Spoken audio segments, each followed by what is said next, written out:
Hello, everyone, and welcome to Super Switch Headz, the premier Nintendo podcast in all of the internet. My name is Matthew Stoner.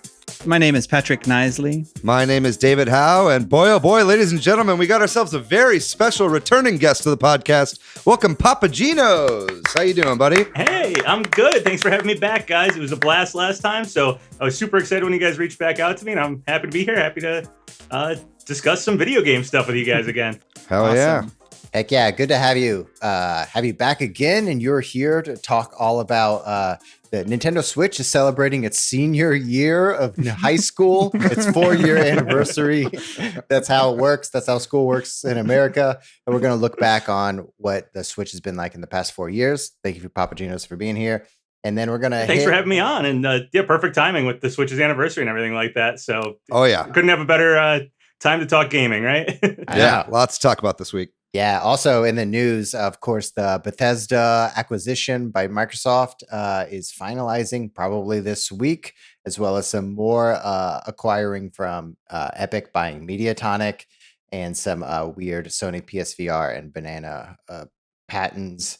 And then Super Nintendo World is opening up in Japan, and we got an official launch date in Orlando too.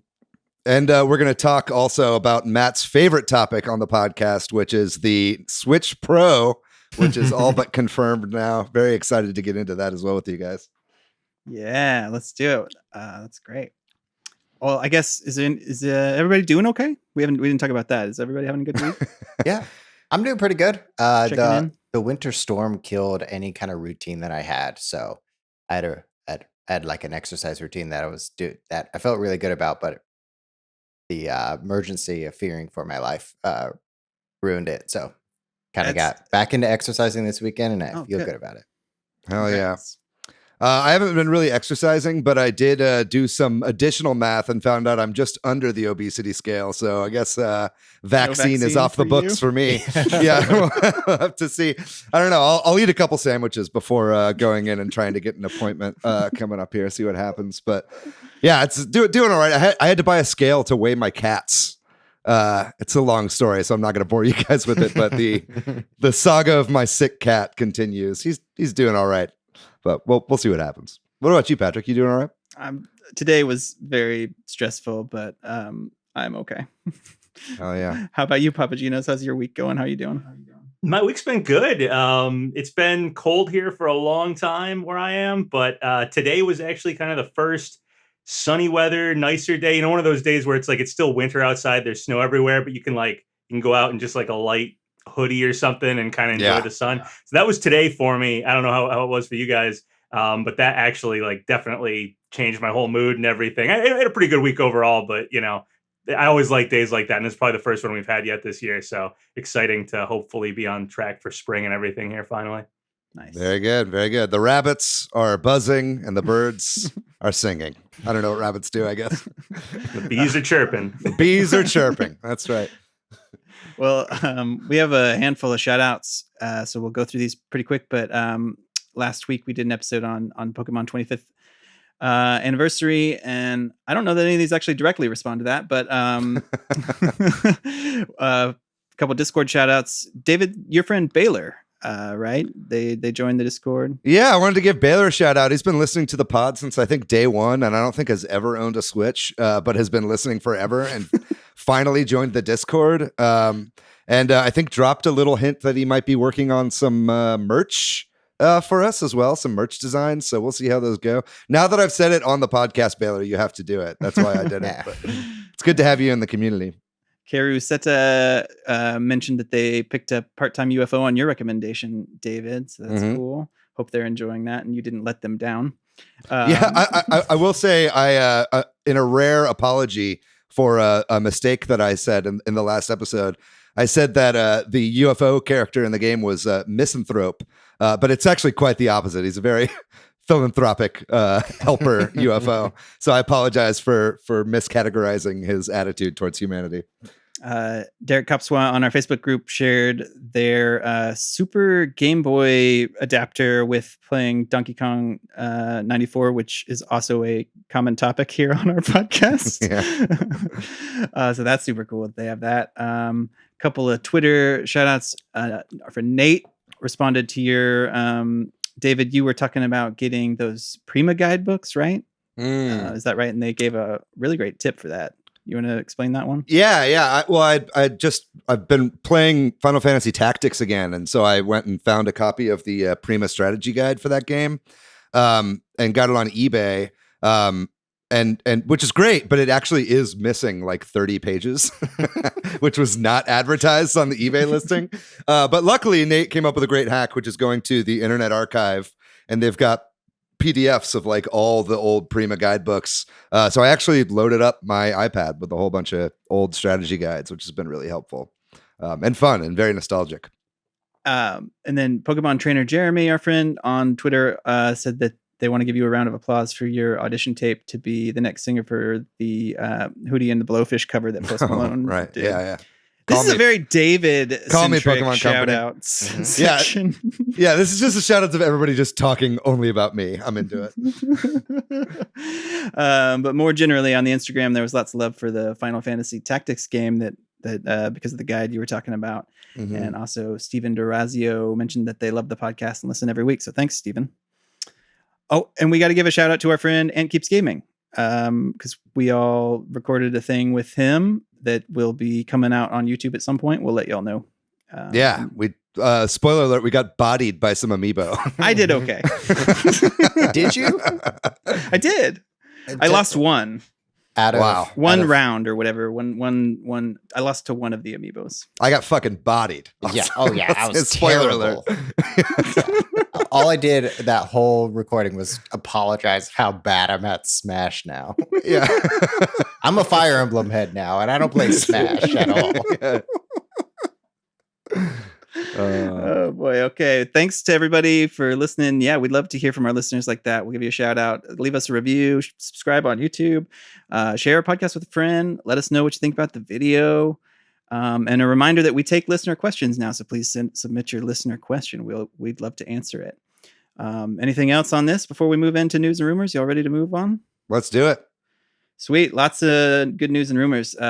Great one to have you on, PapaGenos, for this one. There was the Mr. Sakurai Presents video for Pyra and Mythra on March 4th. And then the character released late, or characters. I don't know. They're 2 in 1. So what do we say?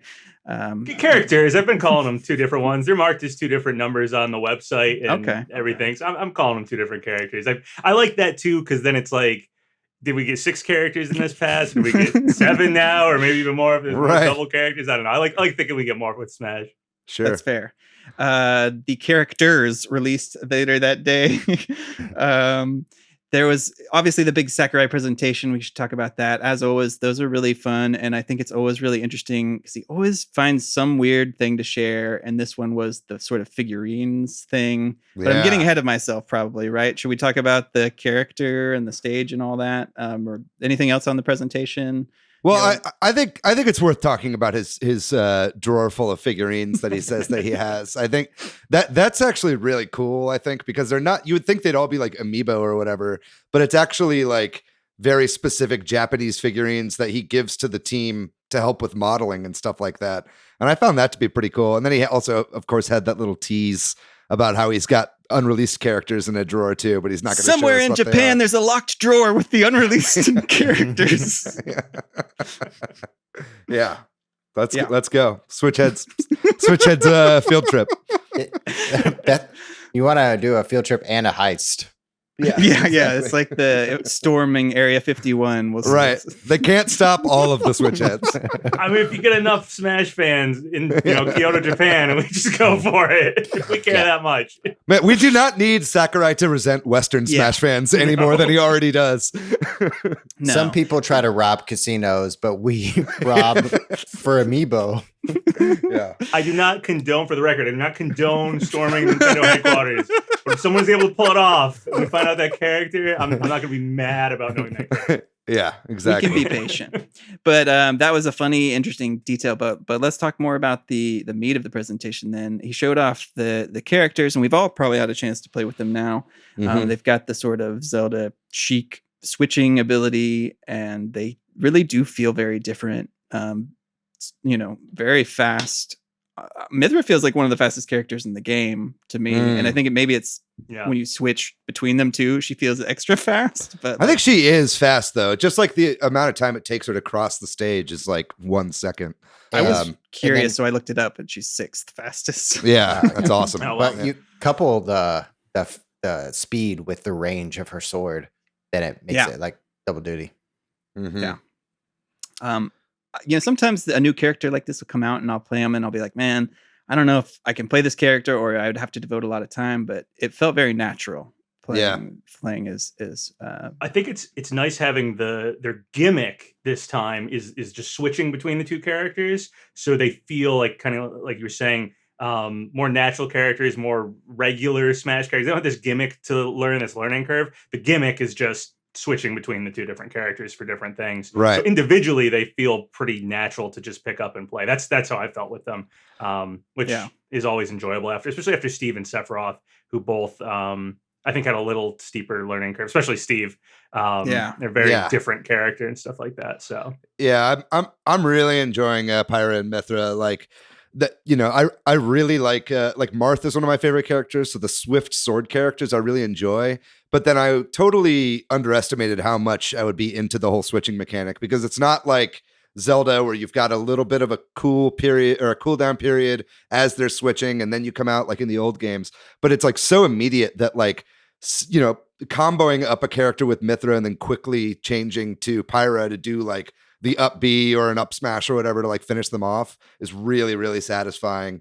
And whenever I get a kill because I've done the switch, I just feel amazing. So anything that makes me feel really strong, I'm into in Smash. Yeah, you can actually string their moves together because they switch quick enough. And I totally agree. I didn't feel that way with Zelda and Sheik in the old games. It was more like, do so much with Sheik, like get a bunch of damage on them, and then maybe switch to Zelda for like the kill, and that was pretty much it. I don't feel like I'm just doing everything with Mythra and then switching for the kill for Pyra. I'll actually do like some Mythra movements and then be like, okay, I'm gonna be Pyra right now. Do this, switch back, do this. Like it's way quicker, way smoother, which is great. So it's fun too. Like when you accidentally change, because I use like down B on a lot of characters. It's kind of like a very common move that I use on a lot of characters, and so I'll accidentally do it, and then having to like just like improvise and come up with a reason why I changed is kind of fun. You want to justify it to your opponent, right? Yeah, I always want to make it look like it's purposeful. Right. Nice. The roughest thing for me is that like the alt costumes, some of them look so similar, or they look literally like opposite. And I'm just playing around with the new character. I always try out all the alt costumes to figure out which one I like aesthetically. And playing as them, sometimes I'm like, I forget, like, wait, am I playing as Mythra or Pyra right now? And then I do a move, I'm like, okay, that's who it is. Like, it takes a second sometimes if I have like the opposite hair color ones or whatever. Like, I think it's probably one of the only like alt costumes that could actually be used to your advantage if you're confusing your opponent as to which character they think you are. Just kind of off the bat. So I don't know. Maybe we'll see that as like part of the meta going forward. I think Sakurai even mentioned that actually in the thing. I think he said something about that. So yeah. It's a real thing. The new meta is confusing your opponent with costume colors. Yeah. Well, let's talk about some of the other things that came along with the characters. The stage. Matthew, you're our resident Xenoblade Chronicles big fan. It's your boy. What'd you think about the stage and sort of the the characters that appear in the back and stuff like that? Do you have feelings about that? It's very strong feelings. I mean, I love it when other characters from the franchise appear in the background. I think they did, Sakurai presented this with Terry Bogard when he was announced. When anytime you feel immersed in whatever franchise that game takes place in, whether it be characters or environment and music, it just really helps with the attention to detail that Sakurai and Nintendo really pay attention for Smash. Yeah, all the Titans that fly by in the background and stuff. It's pretty cool. Yeah, I like too that it's when you have stage hazards turned off on this stage, it's a little bit more unique than just kind of a Battlefield type stage, because you've got the one side with the what's the character's that you're on the back of? What's the character's name? Gramps. Yeah, when you're on like Gramps' head, it's like slightly elevated. You know what I mean? When stage hazards are turned on, he turns, and I don't like that at all. But I play with stage hazards off anyway, so that's kind of like a nice little mix-up to add to the roster that doesn't feel unfair or anything like that. Nice. I like that he kind of announces things too. Have you guys noticed that on the stage when like stuff happens, he'll say stuff? It's pretty cool touch. Sakurai did not talk about that, so that was a pleasant surprise when I played the stage. Narrating your experience, yeah. Mm-hmm. Yeah. And then how about the music? I know Xenoblade Chronicles music is highly regarded. We happy about all the songs and having this in Smash, and I know also PapaGenos, while you're on here, there's a big sort of thing you've been talking about a lot, Concert Leak, which does this music affect that at all, or? Yeah, so we got 16 tracks, which is a good amount of tracks. I figured we'd get a good amount of tracks because it's Monolith. So, Nintendo has, I think they're like second party technically, or I don't know how you count all that stuff. But, the negotiations for music would have been really easy. So I was expecting a lot of tracks. We got a lot of tracks. As far as there was that Concert Leak thing. As far as the music goes, the Concert Leak was totally fine with that. It said that the Xenoblade Chronicles 2 song would be Counterattack. We did get Counterattack. And on the list of Concert Leak music, most of them were remixes. And I think we only got 3 songs remixed out of the 16 tracks that we got for the Xenoblade music. And one of those was Counterattack. So It kind of fits in with that. The majority of the songs on that Concert Leak were remixes. However, and I won't get too ahead of ourselves here, what doesn't go with Concert Leak was the Mii costumes. So I'm kind of thinking it's probably out of the running. But I can talk a little bit more about that when we get to the Mii costumes. If anybody else has anything to say about the music first. Nice. Yeah. I mean, just so our listeners might be aware, there was like a leak that came up a while ago that was basically showing a concert that would have had like one song for every single character in the game.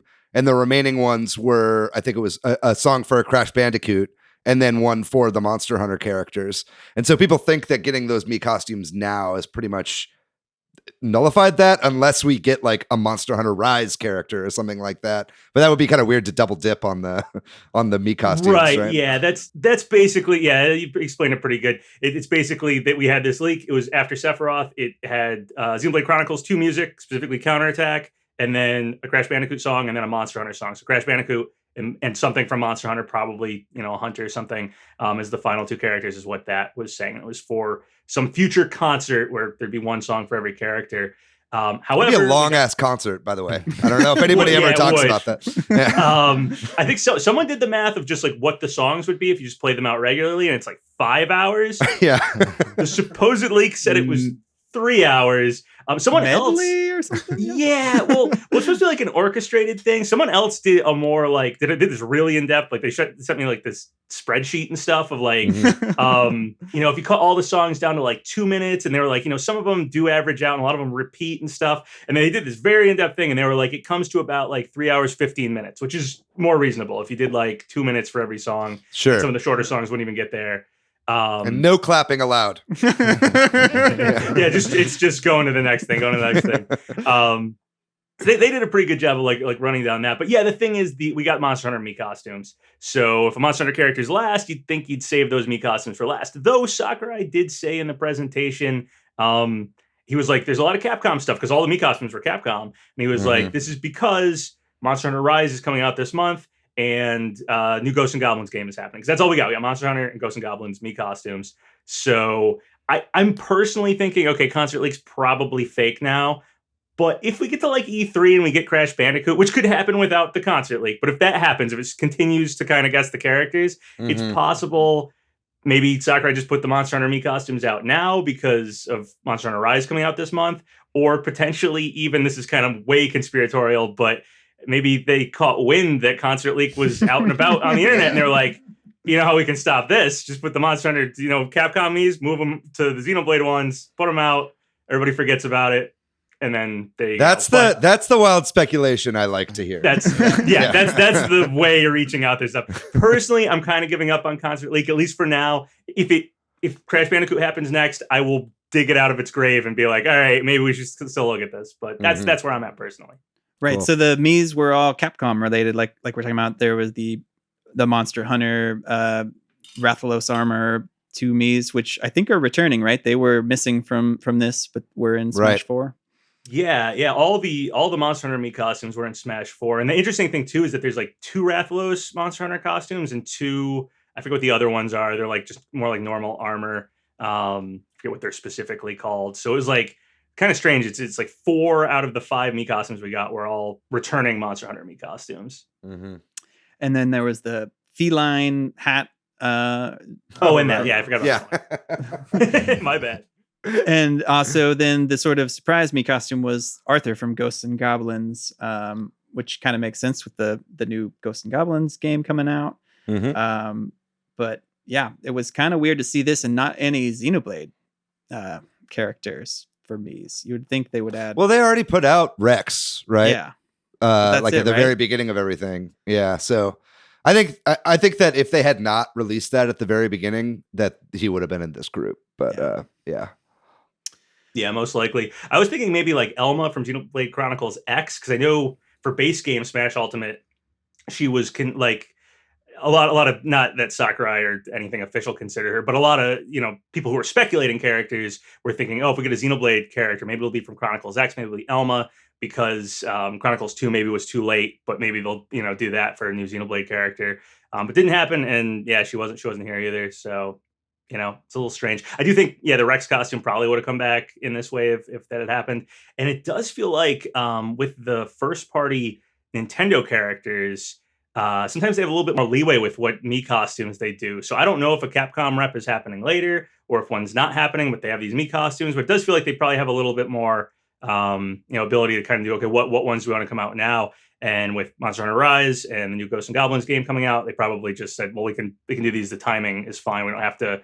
But like with Sephiroth, we had all the square Mii costumes show up. I don't think there was any, if Monster Hunter was coming out back in December, they probably couldn't have been like, all right, well, we'll give you guys, Tifa will happen later down the line. We'll do Monster Hunter now. I think they probably had to be beholden to that company. But with these first party characters, they can probably shift things around a little bit more if they want to. That makes sense. And unless there's anything else before we move on, there was also some, buffs and nerfs, as there often is with this. I think the last character, there weren't a ton, but this one, there was a little bit more. It sounds like Pichu and Byleth got some good buffs. And sorry to Matt, this might be why you lost so much. Palutena, I think, took a few nerfs. And some other characters Wario too. Yeah. Well, I lost because of these nerfs. 100%. Exactly. Yeah. Exactly. They finally kind of somewhat fixed the tech checking issue with Ganondorf and Captain Falcon, where like if you like bee up somebody into the corner of the stage, they can like easily kill you. The like cooldown is a lot faster now from that. So that's a nice thing to finally get. Yeah, Ganondorf has a nice kill potential with his up special now after that buff. Yeah. That was probably I don't know if it was, I think Pichu was probably the character that got buffed the most significantly here, but Ganondorf's up special, I've seen people do some cool stuff online. Ganondorf's not my character, but it looks like he's probably a little bit more viable than he was before, because I know he was like, bottom of the barrel tier. So yeah. Cool. And anything else on Smash before we move on? Cool. Oh yeah, what you got, PapaGenos? Oh, I was just going to mention the figure thing just one more time before we just jump off of that. I thought that was really interesting that Sakurai uses figures to model the characters and stuff like that. It is something we've known about for a while, though. I've seen a lot of people be like, it's this new thing, but we've known about that. My very first video was actually about Sakurai buying a figure, saying he was modeling it for something, and I was speculating it was going to be Mach Rider, because it was like a V-Fam. I don't know if I'm saying that right. Some robot anime figure, which we still have no idea what that was for. I assume it's probably too far gone at this point, though. Right. Steve took 5 years in development, so who knows? Maybe it is some future character. But he was talking about some figure, and that was like my very first video was speculating on that. So the figure thing has been known for a while. And during Smash 4's development, I think he tweeted a picture. I don't know if it was Twitter, but he put out a picture somehow of some figurines that he had. And he had Dark Pit and he had Charizard alone. And no one speculated on it whatsoever. And then we found out we were only getting Charizard, and we ended up getting Dark Pit. So yeah, it's kind of a known thing that he uses figures. But the real takeaway from this that kind of changes things is that the way he said it sounded as if in a locked drawer in his office right now, there's at least one more character that has a figure. So if you're hoping for some figure or some character that doesn't have a figurine, I don't know if both of the future characters have a figure, but at least one of them does. And it doesn't narrow things down very well. There's a lot of characters with figures.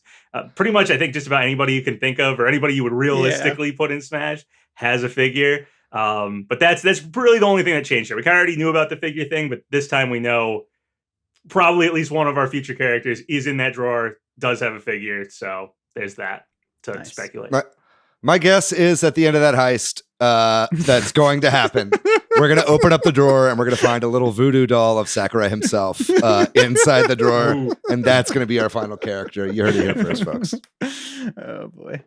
All right, y'all. We'll move on. Let's do it. There was a Monster Hunter digital event that kind of came out of nowhere today that we're recording this March 8th. Where they showed off more information about the Monster Hunter Stories 2 game and the Monster Hunter Rise game. It's coming very soon. This happened today, and because today was a very busy day for me, I only kind of got to skim this video and kind of get the highlights. But it wasn't like there was a ton of new info, I think, right? I mean, they mentioned there's going to, they showed off more of the Stories 2, gave it a release date, July 9th, and they showed off some amiibo for that game, which is interesting. I think that it's just interesting to see what games get amiibo in this day, right? Mm-hmm. And then there's a new demo for Monster Hunter Rise that's coming on March 11th, which is also, that's good, I guess. That'll probably get more players in there. And they told us that they're going to keep updating that game, that they have some planned updates for April and some future date as well. That was kind of what I got as a big takeaway. If there's anything I glossed over or anything else y'all saw in this, please you watched it more than I did. So not that, again, no hate on Monster Hunter. Monster Hunter is a great franchise. Not super for me. I had some work to do today. And I think this dropped at like 7 a.m. So I was like, you know what? I'm cool sleeping and then working today. But from what I understand, Monster Hunter Stories is actually looking pretty good. So yeah. What about y'all or PapaGenos? Are you a Monster Hunter person? Are you interested in any of these games? I have friends who are like way into Monster Hunter, so I like know a decent amount about it because I've watched them play it and stuff like that. I've only ever picked it up, very briefly and stuff like that. Never was a series that connected too heavily with me. But I did look at basically kind of what you were saying. I think I didn't watch it, but I looked at like an article that like was highlights. Most exciting thing for me was amiibos because I'm a big amiibo collector. So I was happy to see that. I'm actually hoping the Monster Hunter Stories 1 amiibos that were Japan exclusive come out over here. They didn't say anything about that, but they're among the very few amiibos that I don't own. I own all the North American amiibos. I don't own that set of them. It's like pretty expensive online at this point, so I was hoping it would get re-released. And I always just kind of held out. I was like, oh, well, they've brought all the other amiibos over. They'll do those. They didn't do that one. They didn't do Box Boy. That was the one other amiibo that I think is Japan exclusive. Right. Well, I think it's very admirable that you've stuck with amiibo collecting for this long. That's a difficult hobby to keep up to this point, I think. Thank you. Well, it's slowed down a lot and it's gotten way easier. Like when it was first, like amiibos first happened, it was like you got to the store and it was like there was a line and they came out and they're like, we got 2 amiibos, there's 40 people outside. It's like, great. Now it's the opposite. Now they get like a ton of amiibos and you go in the morning and you're the only person there and then you show up like later that week and they're still sitting on the shelf. You're like, all right, I don't know why I'm getting up early for this. That's for the rush. Yeah, exactly. Old memories of when there were a lot of people outside there. But I was happy to see some new amiibos. I always like having some more amiibos, and they're not as brutal to collect anymore because not as many games tend to get them as we're getting them back in the day. So I just every time some more come out, I'm like, sweet, okay, amiibos aren't done yet, and I'm happy about that. Happy that it just isn't totally over. Yeah, there's 3 new amiibo that's coming out, right? Well, 3 for each game, right? 3 for Rise, 3 for Stories 2. Yeah. Very good. 3 that just got announced today. Nice. What are the Stories 2 ones? Moving on, the Wii U system got an update, which I think is just stability. Stability update. One last fuck you to the pirates, I think is what it is. Most likely. To the modding scene, before it bites the dust forever. Yeah. Make them have to change some things around one more time. Yeah. Oatmeal Dome was saying through data mine that it was likely an update to the SSL, the Secure Socket Layer certificate, probably associated with the eShop, to make sure that it doesn't get like that people can't triggered. buy Donkey Kong Country Tropical Freeze on their Wii Yeah, for cheaper. Yeah. I will say, I mean, as an aside, I was kind of joking about the Wii U modding thing, but the Wii U is a great system to mod, honestly. Like, because you can mod the virtual Wii inside of the Wii U. And that just opens a whole world of possibility for like emulation and all that, like the virtual console and the whole like Wii eShop and the Wii U eShop are like inevitably going to die. So it's kind of nice to like have that. It's also like the way that I play GameCube games is through the GameCube emulator that I have on my virtual Wii.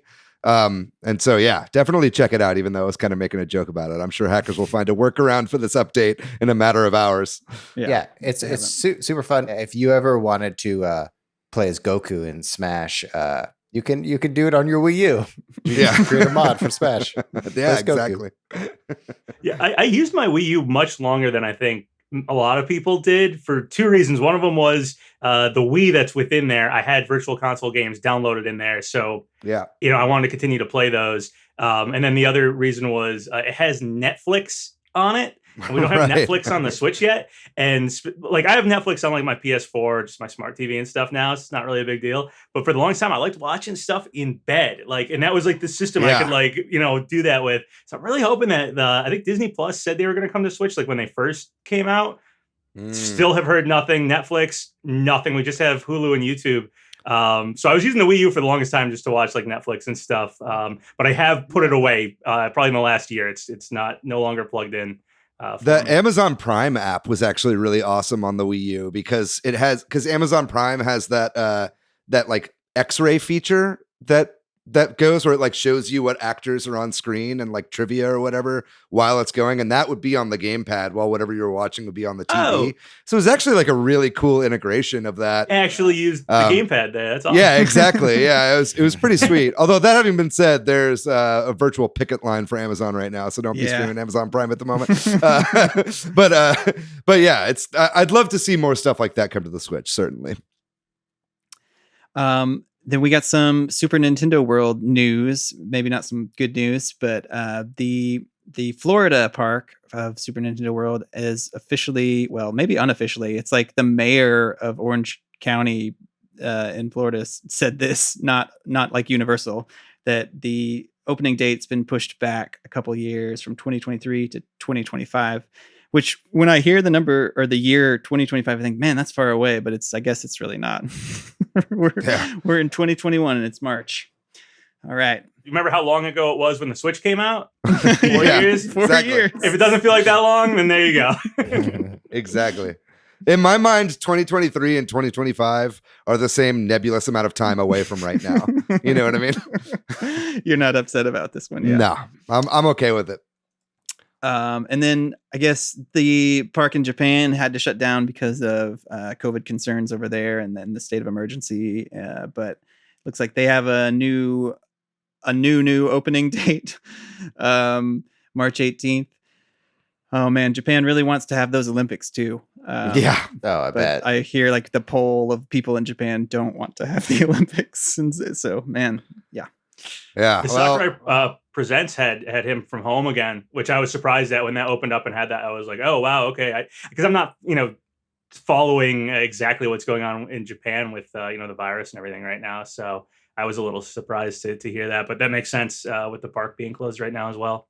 Mm-hmm. Yeah, I think it was maybe Push Dustin or somebody on Twitter that like used that piece of information to figure out exactly when that was recorded. Is the Sakurai Presents, because he's like the way when he mentioned that it's been this long and because they're no longer in that same lockdown or something, he's like, it must have been the week of January 18th or something. All right, like Push Dustin is totally going to be leading this whole heist. All right, let's get it out of the way. This dude does his research. All right, he'll be our translator for when we all get arrested. Oh boy. Okay. Coming back to this. This news is also pretty funny. There's some Sony patents for controllers that have been, I guess, unearthed. There's a really great gamesindustry.biz article you should check out about this.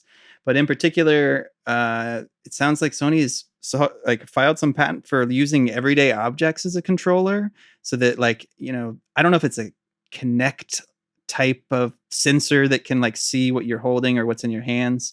And so the example pictures for this is literally somebody holding a banana and pushing the X and triangle button, which is great. That seems rife for being totally abused in terrible ways. I'm guessing that it's maybe the idea is you don't have to sell a system. You know what I mean? Maybe some sort of cloud, smart app or something for some sort of. I'm totally. This is just Patrick going off, and I don't know anything about this patent, but the idea that hey, I can play games here. All I need is anything on my desk. You know what I mean? I don't know. Are you sure it was a banana and not the original PS3 controller? They do look similar. Yeah. And there was also some patents about VR controllers that have been found that seem cool because they kind of seem like the PS5 controllers, and that they have that sort of same feedback. That's the haptic feedback, as they call it, where you get the pressure and that kind of stuff, which would make sense. That seems maybe more on the horizon. Actually, thinking about VR combined with anything as a controller, I could see some cool applications for that. Maybe not so much like that I pick up a random object and that's my controller, but if I'm in VR and I reach down and pick up this object, and now you have to I'm going to put it in my bag and I press it, and it's oh, cool. I got that object now or something. I could see some cool VR applications with that. I don't know how much I'd want to just pick up anything and be this is my controller. But I can see it working with something cool with VR. The water bottle is now a gun. Right. It would make sense too if the nice. That's why we do a video podcast now. It's for physical bits like that. But no, I think you're onto something there. It's having that kind of tactile feedback would be really nice. And if the new PSVR headset has cameras inside it and uses that for motion tracking, kind of like how the Oculus Quest does, then that would be something that could easily pick up on items that are in front of you as well. So it kind of depends. I think if we see kind of what new tech the new PSVR is rocking, that would definitely make a lot of sense, I think. Yeah, I could see it being used as a perimeter for VR if you're, I don't know, if you're in a cage and you're seeing in a shark cage or something, and then if you go too close to the edge, it'll vibrate your controller or vibrate your headset based on the location of where those devices are in perimeter. Nice. Good call. The Microsoft Bethesda acquisition, like we kind of talked about at the top of the show, sounds like it's moving forward, and there's been some approval of it in Europe.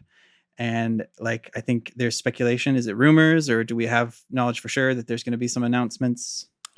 It's kind of insider talk. I think Jeff Grubb was kind of hinting that we should get some sort of announcement on this Thursday, which I believe is the 12th, if I'm not mistaken. Maybe not. It's sometime in March. And then I think the general idea is that Microsoft's big show that's been talked about for a little bit, they'll be doing in March, should be happening next Friday, I believe. But either way, this is definitely the month where we're going to be hearing a lot about what they're actually going to be doing with all the ZeniMax properties that they've now purchased. Because they've been very cagey about whether or not, Starfield's going to be an exclusive, or, if Elder Scrolls is going to be on PlayStation and Xbox and PC. They haven't really talked about any of that. And I think they've been holding it close to the chest for an announcement like this. And then, just Nintendo, Microsoft has been playing really nice with Nintendo. So it'll be interesting to see how many of these franchises stay on Game Pass, as kind of a reason to go to Game Pass, or how many of them they keep kind of doling out because Nintendo has that, portable platform. I have a feeling this will be like how NBC used Friends. Friends was on Netflix for a couple years, and then once they launched their own service, they played ball for a little bit, but now it's only found on one service instead of 3 or 4. Yeah, Peacock. Yeah, a lot of things do that. There's speaking of Universal Park, because we just talked about the Nintendo stuff. I know Universal still has a Marvel part of the park, because they have whatever license they did for it was so many years. I don't know if it was like a decade or something. But even though Disney now owns Marvel, there's actually not. There might be Marvel stuff at Disney as well. I'm not positive, but there's still Marvel stuff at Universal. So I could see something like that. I could see a soft period here for a while where we have Bethesda stuff on all the consoles and stuff, and then maybe slowly as time goes on, Microsoft might start reeling those franchises in and just have them be exclusive. So something to watch out for. If they do it all of a sudden, I may be more apt to lean a little more Microsoft than I already do, because I'm a fan of a lot of the Bethesda stuff, more so than a lot of Microsoft exclusives before this. So I definitely like to be able to play them. So if they didn't make any of it exclusive, it would definitely be like, why did you spend the $7.5 billion? You know what I mean? Like it definitely seems like it's a good card to hold back in the back pocket there. Or even if they don't go exclusive, like, oh, you can play the game on anything, but all this cool stuff is exclusively Microsoft, then it may that alone might make me lean. Okay, well, I want to play it. The best. They did say something about like the best experience for these games will be Microsoft, but that may literally be like, all these cool features are Microsoft exclusive, but the game, the very base game, you can play on the other consoles, but you're gonna want the Microsoft one. And other acquisition news. This one hits a little closer to home. The company Mediatonic is being acquired by Epic. Mediatonic does Fall Guys, and Fall Guys was previously published by Devolver Digital, which is an Austin-based company, which is where we are out of, and we're friends with some people at Devolver. So good for Mediatonic, I guess. Good for Fall Guys, probably. But yeah, any thoughts about this? I'm also I'm curious who's going to be publishing Fall Guys on the Switch. I think they announced it for the summer before this announcement. So is that still with Devolver, or are they going to be published by Epic when it comes to the Switch? I don't know. We'll see. I mean, for me, the question is, are they going to try to turn this free to play? Because that's kind of what because when I think Epic bought Rocket League, right? And then eventually turned that free to play. So, I mean, obviously, I think eventually it'll probably get pulled from Steam and live on the Epic Store on PC. I would imagine so. Maybe not, but that's what I would imagine.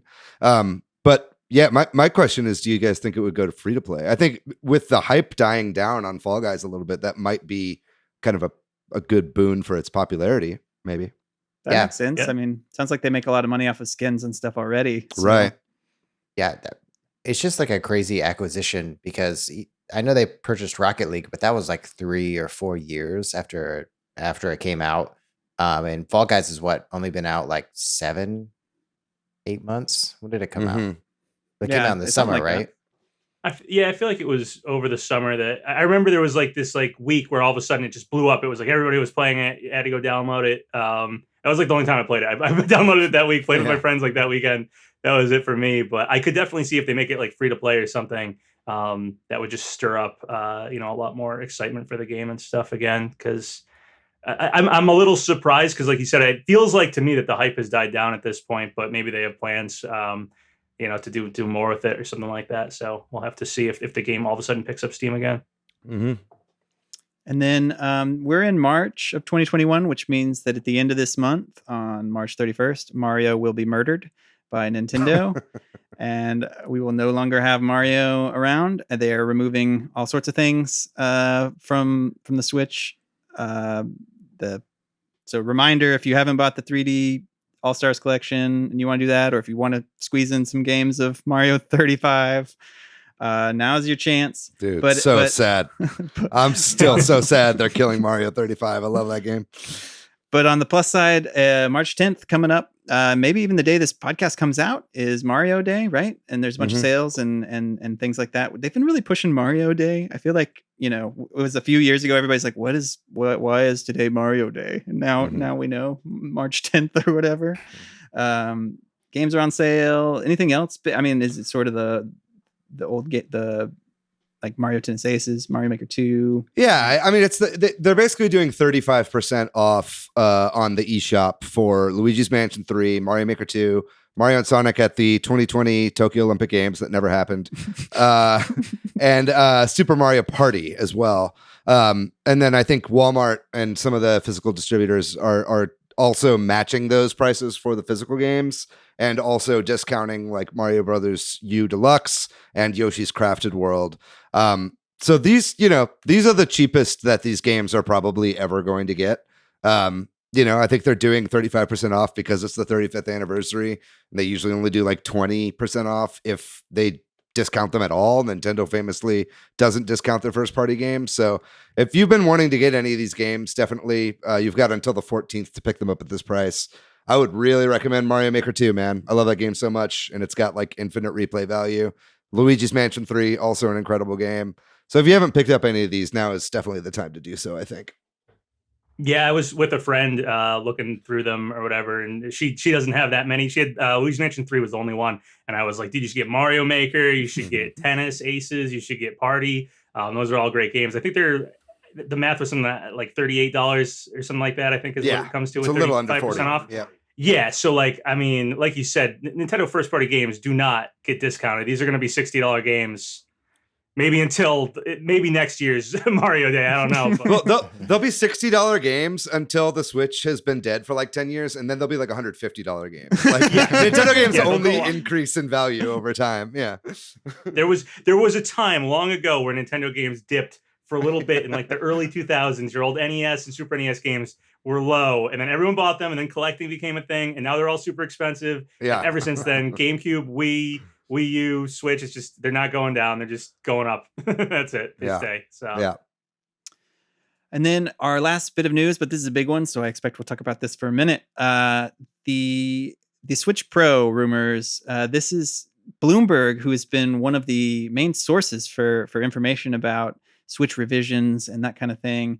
Takashi Mochizuki, who writes for Bloomberg, wrote a new article on March 3rd that was corroborated. Is that how you say that word? Yes. By a lot of people, insider people who were saying there's dev kits for this new version of the Switch, sort of the big news. And y'all are more technically inclined than me, so y'all correct me here, but there's OLED panels or the screen is going to be OLED. And I guess there's going to be no bezel or a smaller bezel is the speculation. Does that sound right? David, you're shaking your head like, well, that's speculative. Like basically all we know right now is that Nintendo has put in an order for a lot of 720 7-inch rigid OLED panels.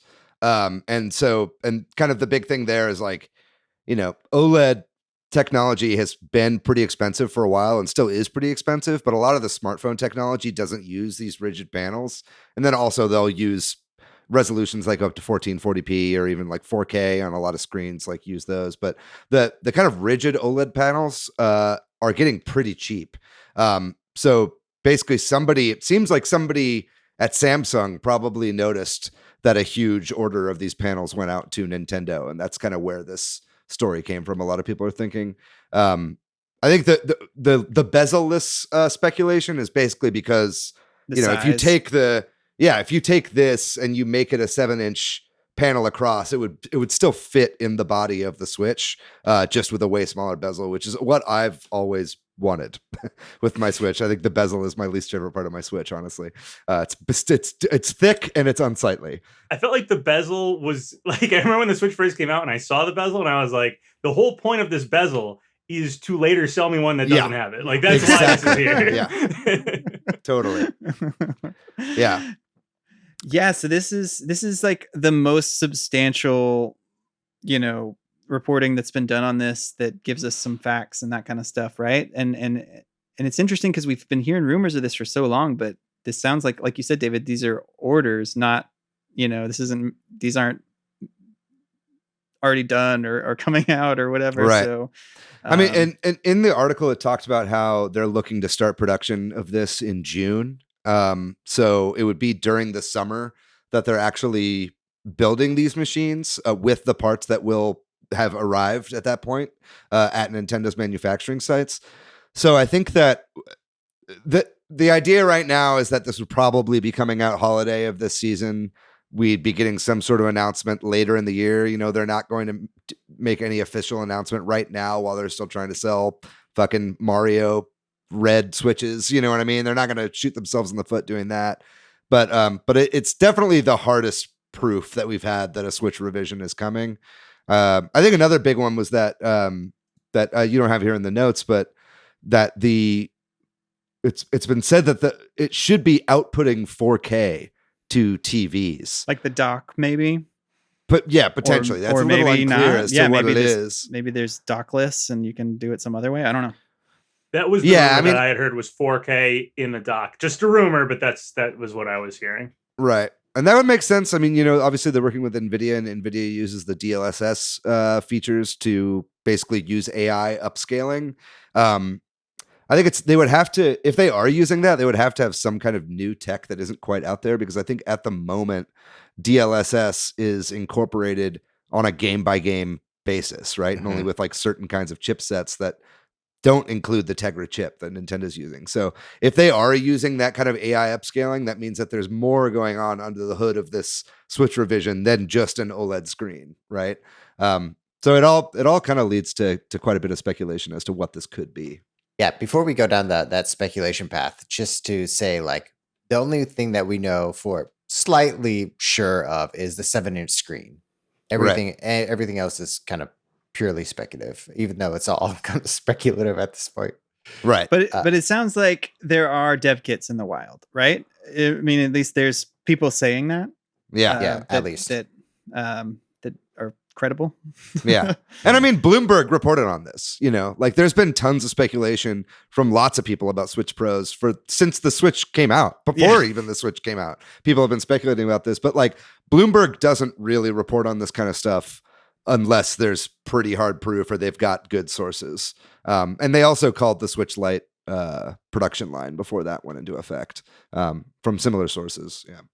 I would imagine it's what you were saying, that probably someone at Samsung noticed this large sale of this product going to Nintendo, which probably made Bloomberg feel confident in this one. Because we've been hearing Switch Pro, Switch whatever revision rumors, like you said, since the Switch came out, which was, I mean, that's something that anyone can take a stab at too and probably be right, because Nintendo just does that, especially with their handheld systems. They've always historically done that. It's honestly pretty surprising the Switch has been out for 4 years now and not had some sort of major revision. I'm actually really shocked at a lot of the things that the Switch, like you can't have your own like background themes on the system. I was talking about like just Netflix and stuff. There's a lot of things that I thought we'd have by now that we actually haven't gotten. I don't know if, last year everything slowed down for Nintendo and stuff. So I don't know if that's why it feels like it's so long overdue for all this stuff, or they've been waiting for whatever this Pro revision, whatever that's going to be, to pull the trigger on a lot of the stuff that I assume the Switch would have by now. I love the system,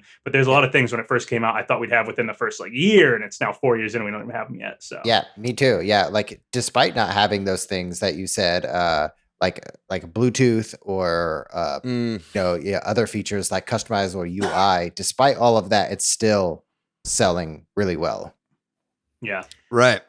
Yeah, I mean, like you were saying earlier about the big thick bezel being an indicator of later we'll sell you something without the bezel. I feel like they've been holding these features back so that people that aren't so technically inclined will have a reason to be like, oh yeah, I can get this upgrade and I'll finally get themes and I'll finally get like all these streaming apps that I can stream video to my TV in 4K, right? And all this kind of stuff. And so I think that it definitely feels to me like they've been holding back because they know there's a revision coming, which would make sense. Yeah, being able to hold all that stuff back, or being able to, like, the more stuff they can hold back and the more sales they can get on the initial Switch, then the more people they might have who upgrade. Like, like us. Exactly. if it's selling good enough, if the base system's selling good enough, there's no reason to upgrade it until to get that double dip sales. So if they think they could go 4 years getting good sales with the Switch, which they have, they've been right about that, hold back as many features as possible. And then when you do the upgrade Pro version and you can say, well, it also has this, this, and this, instead of just, there's no bezel, it's 4K, do you care? Not too many people might, but the more casual people might really care about, we have themes on the Pro, we have such, all this extra stuff, then you have all the more people who are going to double dip, which is obviously what Nintendo wants. Yeah. Well, let's talk a little bit about speculation then. What do y'all think this means? Do you think this means this is is this going to replace the Switch and this is the only Switch on the shelves, or are they going to sell this as a more, I mean, we don't know, right? But is this a more expensive, unit that sells alongside it, so you have an option or 3 options now with the Lite. And then there's also been rumors of another cheaper version as well. Yeah, Hot Girl Video 69 keeps posting about a cheaper model that's going to be like a kid-friendly one. So how do you think this fits in? Is this they have talked about a Switch family, so it makes me wonder, but does that, I just am not sure. Any thoughts on that? There's some speculation on Resetera, where people were saying that it will have new hardware in some capacity, whether that's a system on a chip or an increased thermal on the Tegra chip, and that there's one Japanese developer who's working on a game for this new system, and this Japanese developer. Feel free to add if I'm missing anything, David, because I know you and I talked about this. That it's a game that hasn't been on the Switch, and we're going to be happy about it.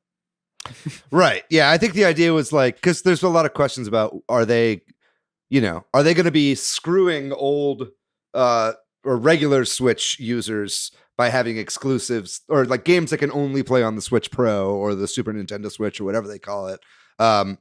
And yeah, I think it was Nate Drake from the Nate the Hate podcast was talking about, how he's heard that there will be some games from specifically third parties, and these would be games that are they're releasing on the PS4 and Xbox One or PS5 and Xbox Series X that could never play natively, like your Controls or something like that, where now we have to have a cloud version of the game, but they could actually have a native port play on an enhanced Switch.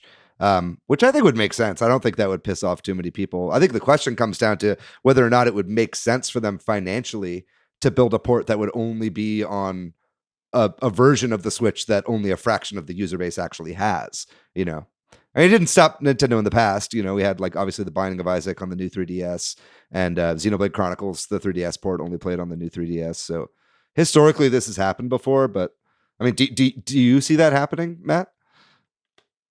Yeah, I think so. I'm trying to figure out and speculate what game that would be, and right. the games that I think that people would. It has to be a part of a franchise where people would spend money on new hardware in order to experience this game on this portable platform, the Super Switch or Switch Pro, whatever it's called. So I think maybe Kingdom Hearts, or I'm probably leaning towards Persona 5. I just feel like Persona 5 could play on the base Switch though, no problem. They're just not doing it. If they port it. But what if it came to the Switch and it was cheaper for the developer? I don't care. Yeah. Just do it. I don't know. I don't know. I kind of feel like it could be Final Fantasy VII Remake, honestly, because that game is built on the Unreal Engine. No, man, that can play on the base Switch. I mean, I think it could if you made it 480p maybe, but it's but I think, if they wanted to have it up to the standards of, at least the PS4 or something a little bit adjacent to it, that would be definitely a system seller. I think that people would buy a Switch Pro just to be able to play Final Fantasy VII Remake portably. I could definitely see it being something. I mean, you said Japanese developer, but I could definitely see, because supposedly what's going on in Japan is that Sony isn't selling so good this generation, and Microsoft has historically not sold so good in Japan. So I could see Nintendo, who is oftentimes very focused on their native market, thinking about okay, there's these games that people do want to play, but they're not really buying the PS5 and they're not buying the Xbox One, SX, whatever. So I could see, wanting a more powerful Switch that, like you were saying, if only a fraction of the people are really, able to buy these games. If the game was something big in Japan, I could see Nintendo wanting to have a more powerful Switch with an exclusive game or two, maybe even more than just a few. Because I know the new 3DS XL, whatever it was, had some exclusives, but it was very, very few. I could see them maybe doing more with a Super Switch or a Switch Pro or something, if Sony isn't doing so hot in the Japanese market, specifically just for the Japanese market, to go with this, more powerful Switch and play games that way. If that's where the market's going, which it sounds like from what I've read that it is. So I think Nintendo would be smart to do it if they have that in mind. Patrick, to go back to something that you were asking earlier, asking kind of, will this new Switch phase out the old Switch? I think that, we're talking about how like, the new 3DS had exclusives that you couldn't play on the base 3DS, but that's kind of not why people bought it. I mean, the main reason people bought it is because they just stopped making the old 3DS after a certain amount of time. And I do think that will also be the case here. I think that essentially just kind of how we saw, around Christmas time, whenever the like Switch V2 or whatever, the red box Switch came out, they did a lot of bundles of like the first one with Mario Kart, right? They were kind of clearing out their inventory and whatever. They did that also recently with the 2DS whenever they were selling it for like $100 whenever they were just kind of done making them. I think that we will see that, and eventually this will be kind of the main Switch that's out there. But so to follow up then, do you think it will be $300 in the US at least? Because that's where it gets a little trickier. Yeah. I don't see any reason at first why they would discount the Switch that's out there. You know what I mean? I think that they could absolutely get away with selling this thing for $350 or even honestly $400. People would buy it. But I think $350 to me seems like a sweet spot for like a new Switch with a really nice thing and it's 4K, maybe $400 if they bundle a game with it, right? But I think at first you see it at the $300 level, and then I think as they're really running through their stock and it's kind of getting to the end of the production line, that's when we see a price drop, right? I mean, it depends. If we get this cheaper, like TV only version of the Switch in addition to all this, then I could see the whole pricing structure getting, skewed, right. And then maybe this coming out at a base 300. But I get the argument sometimes when people are like, oh, they don't even need a Switch Pro because they're selling so many. But I think you just add a tier that's higher, people will buy it. It'll sell out. You know what I mean? If they only have a few million made by the time they get them out there, they'll sell out immediately. Oh yeah, that's true. This is going to be a battle. It's going to be like the PlayStation 5 if there's not huge stock and it comes out this fall or whatever. There's a rumored semiconductor shortage going on right now, so we'll see how many of these they can actually make.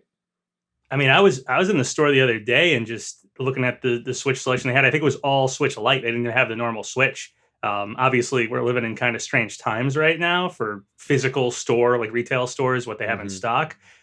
So even whatever their plan is, if they plan to replace the base Switch with this one, or you were talking about potentially a kid-friendly, so another kid-friendly Switch, I consider the Lite kind of that. But if there's some sort of fourth thing that they're doing as well, it's really tough to guess at what the price would be for this before we see what the specs and the purpose of it is. Is it going to have tons of exclusives, or is it really just a no bezel, quality of life changes, 4K, stuff like that? Or if it's actually like, no, this is sort of a new system. There's going to be exclusives and stuff.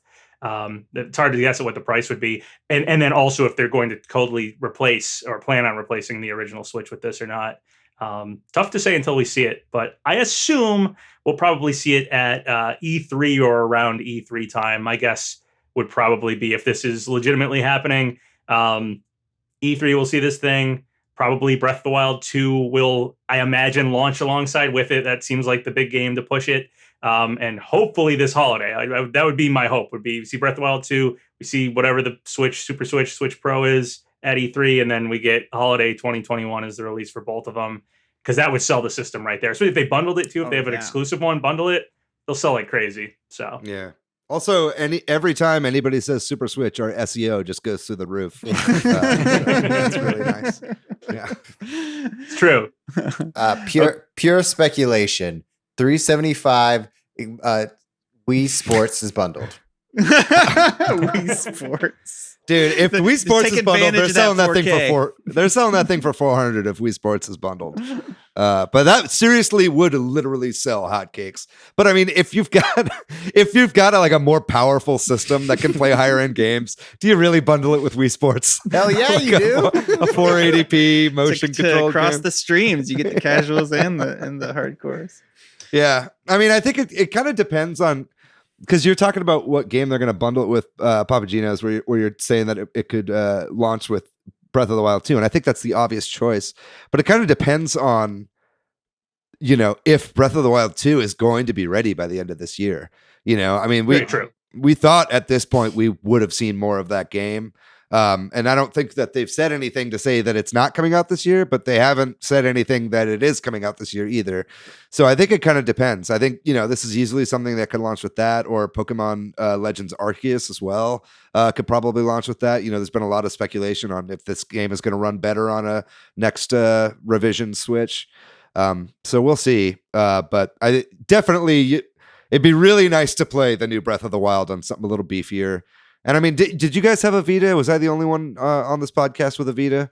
The Vita was like a 540p screen, but it was OLED, that first version of the Vita that they put out, and it still looks amazing. So like, a lot of people are complaining that this screen is not a 1080p screen. And while that is admittedly a little disappointing, it'd be nice to have that real nice crispness.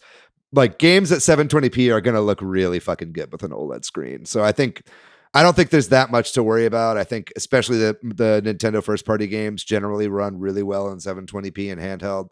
So I think that alone would sell me on it. And I think just the fact that, my Switch I've had this since the first year that it was out. It's starting to see a lot of wear and tear.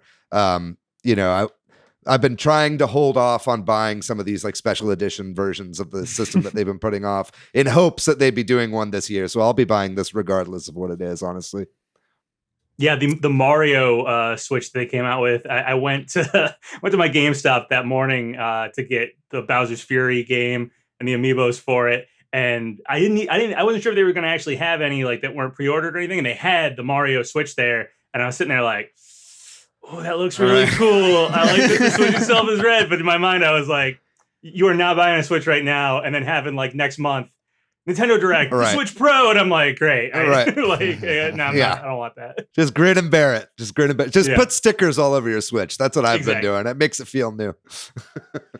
All right. Well, we're going to take a very short break, and when we come back, we're going to continue to talk about Switch speculation a little bit, and looking back as well. We'll talk about kind of where the Switch is in its lifespan, and some of the joys and cons, as we've called it in the past, of being a Switch owner.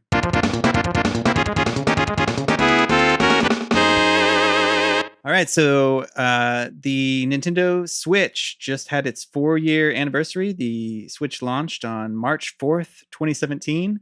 So we've had 4 years of the Switch, and we just talked a lot about sort of some future speculation. We'll probably talk a little bit more about sort of where the Switch is in its lifespan, but we're also going to kind of look back at some of what we came up with. We do this episode every year. We call it the joys and cons of being a Switch owner. The good things and the bad things about the Switch. So we're going to kind of give some personal reflections and talk about, how much longer the Switch will be around, or the Switch Pro or Super Switch or what have you, and that sort of thing. So big picture, I mean, obviously the Switch is booming and we're doing a podcast about it, so we all like it. Mm-hmm. Right? Hate the thing. Okay. Least favorite console. Okay. But maybe we can follow up on what we were just talking about with the Pro rumors and speculation, and that is like, where is the Switch in its lifespan?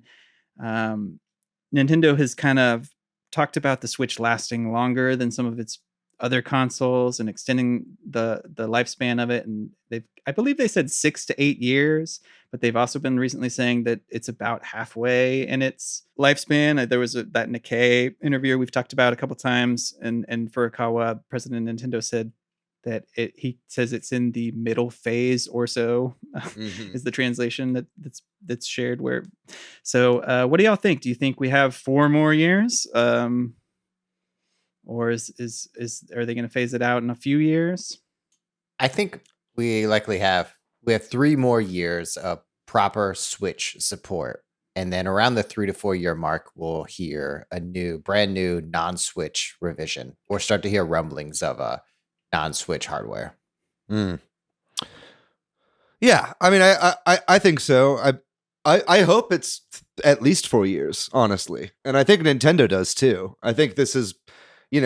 This has been their most successful system in a while. I think that by the end of 2021, we'll see it surpass the lifetime sales of the Wii, which is massive. Mm-hmm. And it makes sense because it's combining the the handheld and home console pillars. So it makes sense that it would outsell the home console. But still, it's a massive success that they haven't seen in a very long time. And yeah, I hope they stick with it for a long time. I think that we'll probably see another 4 years of the Switch as it is, or as it is with this Pro revision or whatever. I think that should hold it over for another 4 years. And then I hope that they stick with the hybrid model going forward. I think that whatever they do next, I think it would be really, really smart of them to make it backwards compatible with the Switch as it currently is now. Or the Switch Pro or whatever, have that digital, now that we have like a good solid digital library going, before we had kind of digital libraries on the Wii and the Wii U, but they weren't really tied to an account.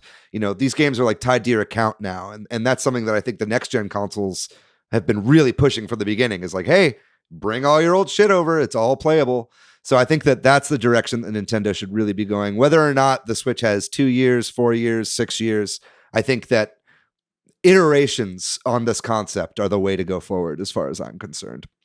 What about you, PapaGenos? What do you think? How many more years of the Switch do we have?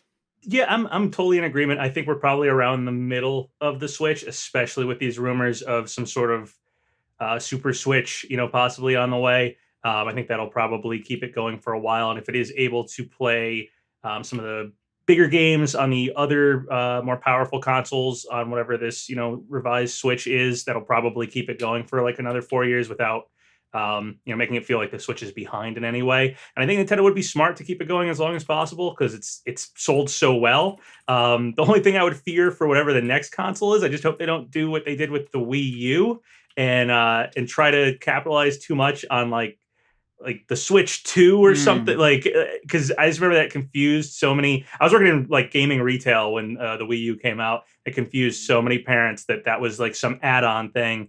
But I feel like if they do, whatever this revised Switch is, keep the Switch name out there because it's selling so good and stuff. I do feel like, yeah, probably 4 more years is, I'd say at least 4 more years would be my guess, honestly. Yeah. I think that's what the current next gen consoles, and I feel like the last gen too, it was always like the lifespan seemed to be about 6 years for the older consoles, but then the further we've been getting along into these newer generations, I feel like those stretch longer and longer and longer. And I hope that Nintendo doesn't kill it while they're ahead, you know what I mean? Yeah, especially Nintendo specifically too, because one thing that's happened with the newer consoles is I remember just a decade or two ago, when a new console came out, it like really wowed me with its graphics and stuff. It was a completely new thing. Like it was either we went from 2D to 3D, or it was just we went from polygon to like that looks real, And these days, you can do revised hardware and things do look better and stuff. You can do bigger games, there's all sorts of things like that. But specifically Nintendo, who's way more about gameplay than the like graphical capabilities, I think they can keep the Switch going for a long time because things basically look good enough now. And unless something happens, like really like VR just absolutely takes off in the next couple of years, and it's like, okay, Nintendo has to make a VR system to stay in the game or something. But I don't suspect that's going to happen. But without some major thing like that, I think the Switch. I think the portability aspect of it, everything that the being able to go from the television to portable, is such a universally loved concept. I hope they continue that in future consoles. I don't think there's any reason to ditch the Switch anytime soon. I think it pretty much has what Nintendo needs to keep going for like at least 4 years, definitely. I just don't see them needing to upgrade for some reason. If they don't need to upgrade, do what everybody has, sell to what's selling. It just seems like the right thing to do. It's also like, I feel like this is one of the first times that the other big console pillars aren't trying to copy Nintendo, right? I feel like with all the previous generations, like whenever the Wii came out, PlayStation and Xbox, had their PlayStation Move and the Xbox Connect. And they were really trying to do it. PlayStation was trying really hard with the PSP and the PS Vita for a while before they just were like, you know what, this is Nintendo's game. This is not really for us. So this is the first time Nintendo doesn't really have competition in what the kind of product that they're selling. So I think even if we didn't have any kind of good hardware revision, I think Nintendo could keep selling the Switch for an extra 4 years just by itself, just because it's its own niche that the other companies aren't really involved in. There's also the strong possibility the other companies, just because of what they're doing, are going to begin to compete more and more with like PC. I feel like, whereas Nintendo is always the separate thing, and they have this handheld market thing. It's just it's its own thing. So we may see the other. I mean, I don't know. It's so tough to guess so many years out, but maybe in the next decade, you might not even have a PlayStation or an Xbox. It might just turn into Microsoft games, Sony games on some sort of PC thing that, whatever technology goes in the future. Yeah. But Nintendo, I feel like, can still have a console, a Nintendo system will always be this niche thing that Nintendo, just because Nintendo's had that for longer than anybody else. I could see when gaming turns into something totally different, when we live in households where our computer and our phone and our game console are all one thing, integrated thing. Whenever that comes out in the next decade or 15 years, 20 years, whenever that comes out, I see Nintendo will still have, I have all that, but I also have my Nintendo. Like it's some separate thing. With the cheapest parts you could have on the market. Yeah. Well, one thing that we thought would be interesting is to compare where the Switch is in its lifespan to the Wii U. So the Wii U launched in November or December, depending on what region you're in 2012. So that would have put you 4 years later at November or so of 2016, which is just about 6 months away from the Switch launching. Yep. So obviously, I think pretty much at that point we knew what the Switch was, right? That's if I'm not mistaken. It had been speculated about, and they were working on the NX or whatever. Yeah. Right. So things are different. Yeah, I mean, it sold quite a bit more. This one. It's not confusing, like you were saying. I think there was rumors, I could be mistaken. I think there was stuff about like it's going to be handheld in some form, I think was the rumor at that point. Because I remember Pokemon Go was big summer 2016. And I remember thinking something about integrating the augmented reality stuff and whatever Nintendo's next thing. I don't know if that was my own speculation or if that was like rumors floating around that it would have some kind of handheld capabilities to it because of Pokemon Go being this big mobile thing that whatever Nintendo was doing would be mobile as well. While we're talking about sort of the lifespan and the future of the Switch, before we kind of maybe move on to thinking about the Switch in the past and that kind of thing, what are we hoping for those remaining 2 to 4 years? I mean, in terms of software, Metroid Prime 4, Breath of the Wild 2 are the big anticipated games.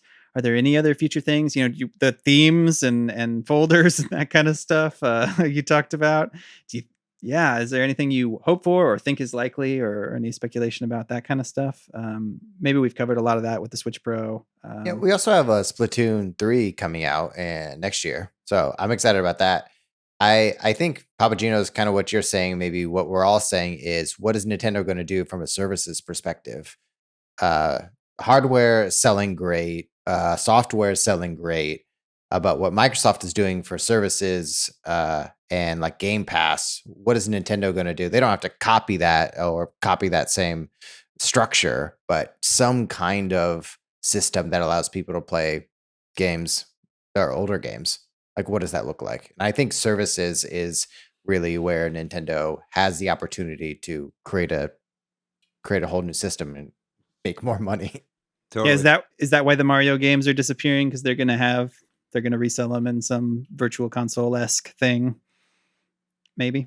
I would hope so, honestly. I mean, that's another one of the things I didn't say, but I've said a few things that I remember when the Switch first came out. I was like, these things are going to happen, and it's 4 years in, they haven't yet. But yeah, another one was, I mean, we have the Switch Online stuff, but it's like, it's been so minimum compared to, I remember as soon as the Switch came out, it was like N64 controller Joy-Cons and GameCube controller Joy-Cons, and they come out with an N64 online and a GameCube online and all this stuff. The possibility is still there. And if the whatever this Super Switch hypothetical future console might be, if they put something like that on there, like, hey, we have even more stuff on this one, that could sell it. And yeah, it's a service stuff. I feel like that the Switch is kind of lacking. It sold really well as it is, but the service stuff has been poorer than I expected. But it's selling anyway, so I'd love to see them dip more into that for the second half of the Switch's lifespan here. I think that's a pretty good argument as to like why they would keep all their stuff backwards compatible or keep the services going forward as well onto whatever the Switch successor would be too, because they have been taking so long to get this stuff out, like almost too slow, almost in a way where it kind of feels like, hey, we're doing this because we're planning for the long term. You know what I mean? For like the first half of the Switch's life, we're going to have 2 consoles. Second half, we'll add a couple more consoles. And then by the time our next system comes out, we'll still have that library of stuff that's around. And that's not going anywhere. But we're going to keep adding consoles, every 2 to 4 years or whatever. And then just have this kind of online repertoire of Nintendo games that you can access at any point. And, the further and further out that those things are released, the lower in value those digital releases become as well, and the further away from the virtual console you get. So it kind of gives it a reason to kind of really slowly but surely dole these things out into some sort of services-based platform as it goes. I don't love that because I want it all right now because I'm an impatient son of a bitch. But it's like, I get it kind of from a long-term business perspective. I think they see that they have something that works and they don't want to abandon it. So they're trying to plan for the future. I totally agree with that, it's a good argument for why these things have been slow to come out is because the Switch's lifespan might actually be very long, or they want it to be very long. So the longer they can wait on those things and dish them out slowly like that, the more announcements they have for this is coming and then this and then that, and it pushes future versions of the Switch, stuff like that. So yeah, I definitely think that's a good argument for it having a long lifespan. Totally. I do. Yeah. As we talk about all of these services, it makes me think, this is a little bit outside of Switch. Like there's always rumors about an N64 mini or a GameCube mini or a different piece of Nintendo hardware for some purposes. And my biggest worry to what you were saying, David, is like, I'm impatient too. I want to play all these games now. And I love the idea of having an N64 mini, but I also just want it on my Switch just to make it easier for everyone. But that you saying that, Matt, too, makes me wonder, maybe there is some interesting, because it's Nintendo, crazy hardware thing they're working on. I don't know what that would be, not VR probably, but something else, something weird that you can't even think about that might flop, but might also be a really interesting something to push more units or just another thing to sell that we could see. I kind of am of the opinion right now that they should never stop iterating on this. You know what I mean? It just like makes too much sense.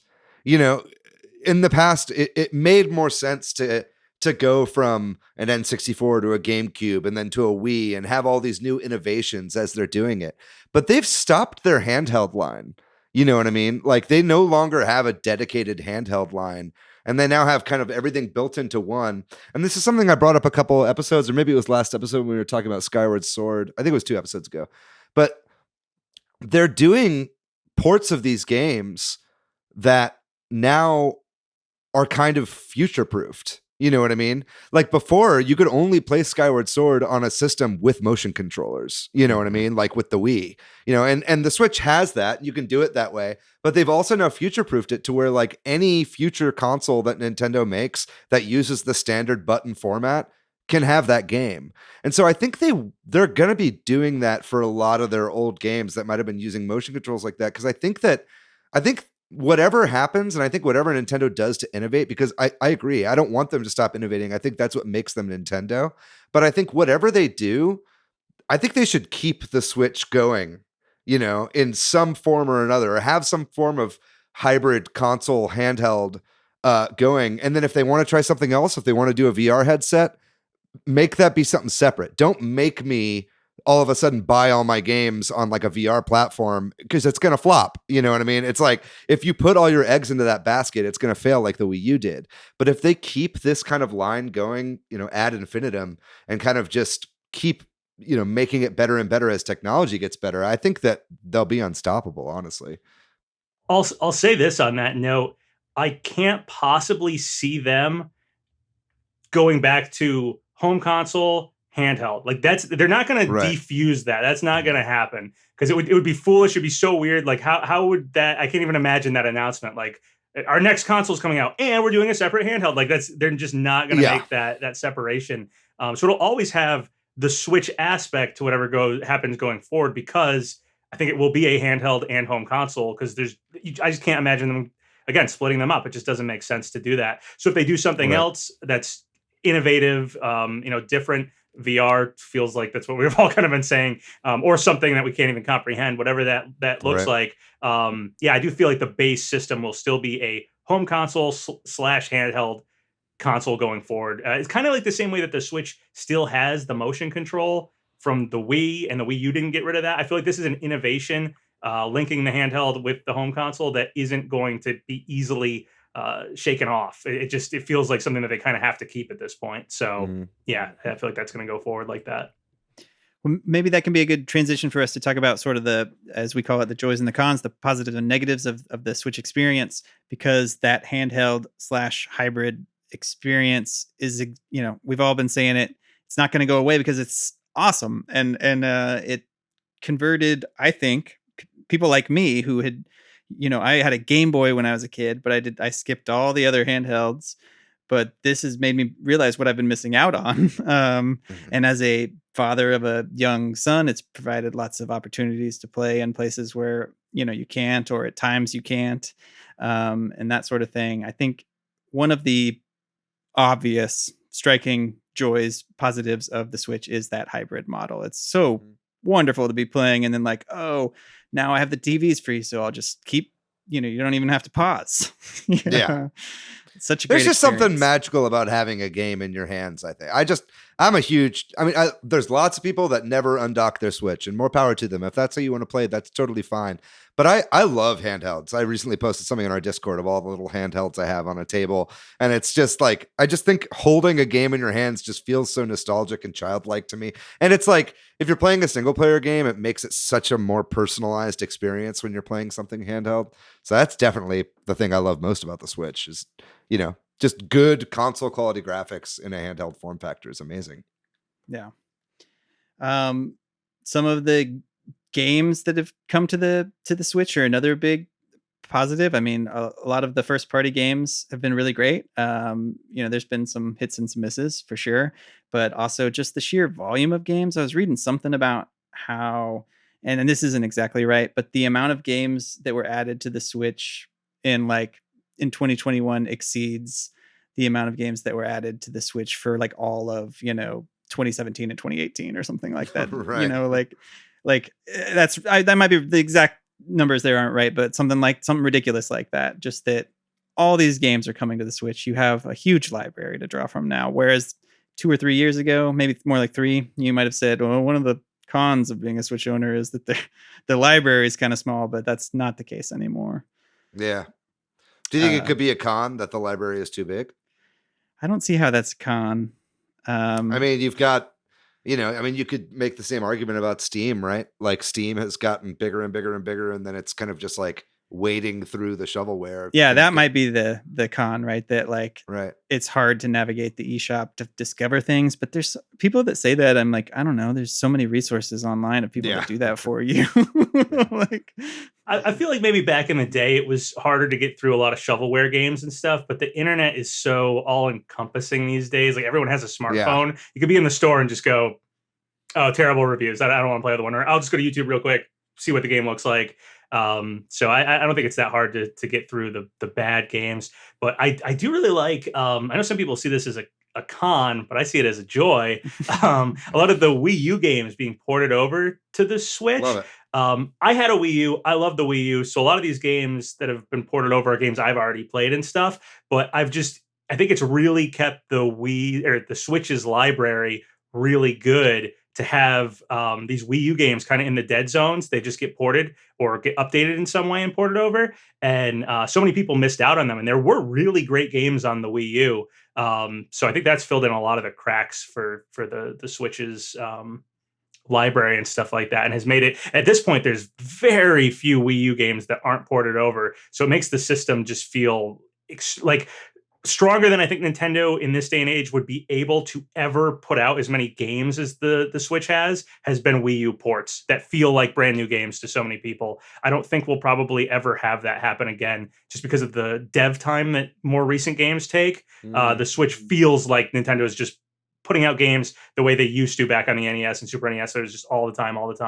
And I think that's been because of the Wii U ports, which it's weird. The Wii U was like such a hindrance to Nintendo, and they turned that into a huge resource, which is actually very incredible. It's like everybody is like, oh, the Wii U sucked, and then these new these games, you should play these games. You know, like, that's what I was telling you. Going back to your question, Patrick, of like, is this a con that there are so many games? It's like, it's a joy and a con. There are so many games, but there are also so many good games. Yeah. This is like the Denny's dilemma. It's like, what do I choose? What do I want to spend my money on? The Cheesecake Factory of their menu. like what do I want? Is the Denny's dilemma a scientific term for too many choices? Yeah. That's what I always think about. Like, there's so many good options. I love that. One of the most joyful things is like, I had a friend text me a couple weeks ago, and she texted me, she bought a Switch. She sent me a picture of her Switch box, which was like the most joyful thing for me to receive.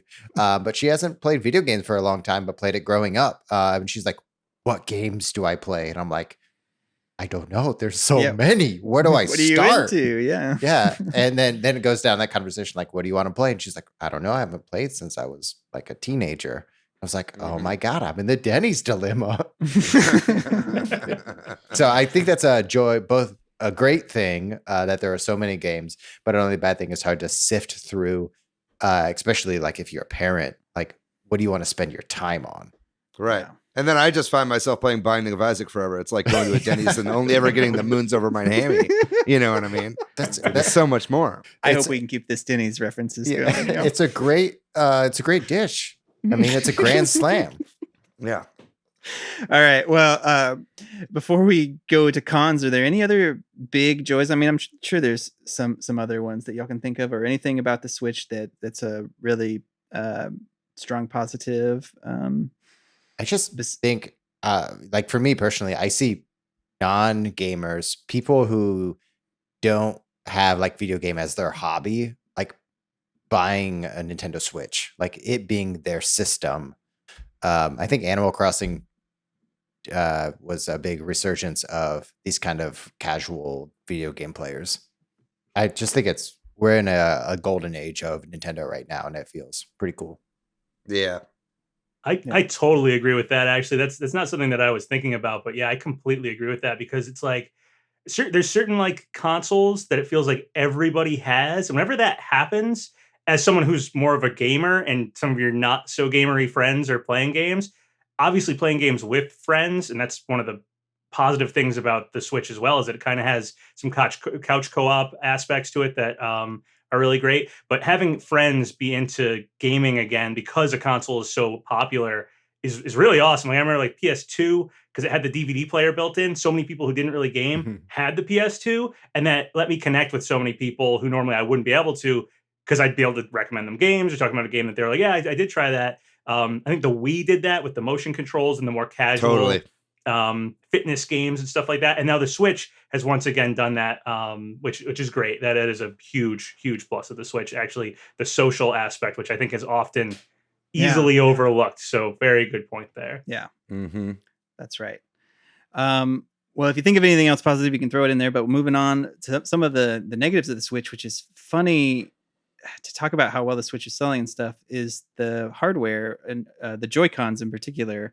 Have been so problematic, and now we're at 4 years of complaining about it, with no clear fix. Like, we talked about that Switch Pro, and we can all hope that maybe when that launches, it will have improved Joy-Cons, but I'm not sure it will. I hope it does, but I'm no longer believing that the Joy-Cons will ever be fixed. I'm pretty much of the opinion that they'll keep the rails as they are. To like, I don't think that they want to like sell all new size of Joy-Cons and make you buy new shit. But man, I hope the sticks are fixed, right?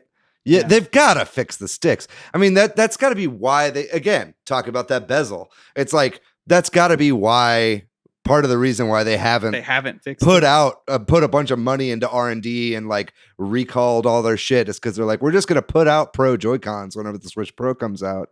I would hope that's the case. Or like the left Joy-Con not having a D-pad. I saw when you showed yours, you have the one with the D-pad, and I think so many people. Pad, yeah. So many people wanted that. I have the same thing. Different third party one, but it has a D-pad. Right. So I wanted that. So yeah, I think there's little improvements they'll probably do with some Super Switch. But I agree. I don't think they'll totally toss out the old Joy-Cons though, because they're very expensive. Mm-hmm. Despite them having the drift issue, a lot of people did buy a lot of them, especially because it kind of is able to customize your Switch by getting different colors and stuff like that. So I'd be very shocked if they did something not compatible or got rid of the old Joy-Cons. They'll probably just have some hopefully updated thing that has better sticks, because I had problems with one, but I bought a launch Switch. So launch day Switch, I had a problem with the left Joy-Con stick. I sent it into Nintendo. Within a week, they sent me a new one. That's the only problem I've had with the Joy-Con. I'm trying to count them over here. Oh, I have a lot of Joy-Cons. That's the only one I ever had a problem with myself. But I have a friend who has a drifting stick right now. So, it definitely is an issue. And I try to go really easy on them too, because I'm aware of that issue. Yes. When I play Smash in handheld, I don't ever try to mash out of grabs or whatever with the stick, because they're just like, I don't want to. I do, which is why I've had to replace all 4 of my Joy-Con. Yeah, I had to send them all in. I use this right now. It's the nice. Fliphead Pro thing. Yeah, and it's mostly because if I play Smash handheld, I don't want to go ham on the sticks unless I'm using that one. Like, I don't want to do it on the Joy-Cons. So they do need to get fixed. Hopefully whatever that Pro Super Switch thing is that we were talking about, hypothetical thing, will have better Joy-Cons, or if they have something new, hopefully the sticks are better on that. Yeah. Very minor Joy-Con gripe I want to throw in here too is that they've put out more and more colors and more things, but I really wish there was a way to get I want 2 purples or whatever, like an easier customization. And I know they have something like that in Japan where you can like buy a Switch and get both, but with like what Microsoft does with their controllers, I just wish there was more. Patrick, it's called Etsy. yeah. But I wish it was official, or like, Yeah, no, I agree. Anyway. Small thing. It was one thing that I really liked about the Switch when it first came out was, as soon as I saw it and I saw the Joy-Cons, I was like, these are going to be so easily customizable. Because that was something, like, I have several different like 3DS and 2DS systems. And one of the reasons was because I constantly put out these cool special edition ones, and I'd have to get them. I'm like, that's so cool, I got to buy that one. And I love having a kind of custom, especially for handheld systems, because something you might get seen or you can bring places and stuff like that. So I thought, oh man, the Joy-Cons, being able to customize your Switch is going to be so great. I won't have to buy a whole new Switch. I'll just buy new Joy-Cons. But yeah, the colors have been 4 years in. I feel like I'm pretty limited. There's a good amount now, but I feel like this feels more like what I expected, like year 1, not year 4. So it's a little strange, and it's tough to get, like you said, 2 of the same color and stuff. You have to play kind of by what they have out there, which is pretty specific. Yeah. Anything else on that? I thought somebody got cut off, but no.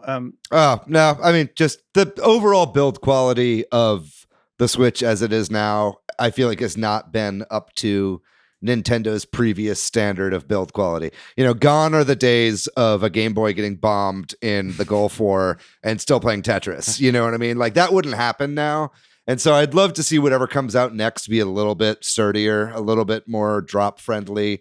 You know what I mean? It's not a huge deal. I'm not like throwing my fucking Switch around, and just like hoping it survives, but it's like with normal wear and tear, I would think that my console would be in a little bit better shape than it is currently, especially since it doesn't have like a hinge like the SP or the 3DS or whatever. So, I'd just like to see them put a little bit more effort into making the stuff that kind of Nintendo seal of quality that we've come to expect with their ruggedness. Yeah, Nintendo. What was it? Nintendium? What did they used to call it? Something Nintendium, I think. Yeah, something like that. Yeah, it was indestructible. I've seen that one, the Game Boy that got hit by the bomb. That's at the Nintendo World Store in New York City. I remember reading about it in Nintendo Power when I was a kid, and then actually getting to see it later on was like, oh wow, yeah, it actually is. It's so cool. And they would drop Game Boy Advances out of buildings and run them over with cars, and they would always work. So stuff like that, I'd like to see them get back to. Hey, there's only one way to see if the Switch survives a bomb is we start another Gulf War. It's the only way to check. Are you listening, Joe Biden? Only way. Let's not go there. Operation Desert Storm. Well, once the Japanese war for Sakurai's desk begins, Right. we'll see what we can do. It always starts as a heist. The other that I identify as the biggest con to Switch, especially compared to other consoles and platforms, would be the online and messaging and interactivity. We were talking about how the Switch has become such a social thing because everybody has one, and because we do this, we have community around it. But you get that new friend, like Matt, your friend's like, all right, well then how do I play with you? And you're like, okay, read me off your 12-digit Switch friend code, and then we both have to talk on the phone for 5 minutes to figure out which game we're gonna play, and and then go through this labyrinth of menus in the software to wait. Oh no, I'm in a lobby. You have to wait till this game ends, and 5 minutes we'll play together or whatever. You have to hope that that's something that they'll be upgrading with the new revision as well. I hope so. Yeah. Centralized lobby system. Yeah, and then a separate but related problem of them having bad netcode. Mm-hmm. Right. But I feel like both those things go together really well, though. Like, again, it's one of those things that feels like almost like maybe they're holding back. Maybe they figured out like how to do the communication, but they're still working on the netcode. But they want to roll them both out as, here's the Super Switch, and by the way, better netcode, and here's how online communication works. Like, just do it all at once, instead of just being like, yeah, we made a new chat thing and you feature in your Switch, and then later on it's like we fixed the netcode. It's not as exciting as here's a new Switch and here's all the online stuff and it's great and it's awesome. Right. Also, relatedly, I think I've heard complaints about this, and I think I've noticed it. It hasn't caused me very many problems, but the Wi-Fi chip is notoriously bad in the Switch, so that like that doesn't help this problem. That like I go in and check my internet on some other device, and the Wi-Fi it's got 5 bars or whatever, but the Switch only has 3, and that that the connection with the Joy-Cons can phase in and out if your leg is in the way or something like that, and then the lack of like Bluetooth audio is just kind of inexcusable. I think nobody talks about that anymore because they all just forgot because they've complained about it for a year, and now it's just like I'm tired of complaining about it. But it's like then we need that in a revision, definitely. Any other pros, cons, Joy-Cons for the Switch? I think that covered some of the big ones at least. You got something, PapaGenos? One minor one, really quick. The stand on the back. I was complaining about that when I first got it. Then I never really used it. But I think one of the reasons I stopped using it was because it's a really bad stand. So if they make a Pro or whatever, just like make the whole back like pop off like a big thick stand that I can like it just especially if the screen is bigger. It'll be tabletop play will be more viable with a bigger screen. So improve the stand. Yeah, totally. Because it just feels like such an afterthought, that little thing. And if you don't have a totally flat, nice surface, even then, like it's just not that good. And it's like such a simple thing to do. Like, come on. Yeah. Mine kind of sticks a little bit, and my nephew was like trying to open it. I was like, no, because you're gonna break it. But I don't even use it. You know what I mean? Matthew, did you have a little one or a big one? Yeah. Just like thinking out loud here, it's the idea of David. You were talking about Nintendo creating like a central database or like an Xbox similar system where if you get a digital game, you can take it to the new platform. I think there's some anxiety that I have if I'm mostly buying digital games these days, almost 100%. But Nintendo's reputation tells me I'm probably not going to be able to play the digital games on whatever platform comes out in 5, 6, 7, 8 years. Right. Yeah. Yeah. I mean, that's why I'm just fucking praying that they roll all this shit over. Hopefully they do, because I was saying like I had my Wii U out way longer than I figured I'd have it out, and mostly because I had so many downloaded Virtual Console games and I didn't want to pack up the system and not have those available to me. I wish they could have just moved over to the Switch. That would have been great. But it feels like right now that most people too are buying digital only, at least in the past 2-3 years. But I don't think you could say the same thing in like 2012, 2013, 2014. People are there's still a mix between digital and physical. I think all you have to look at is GameStop.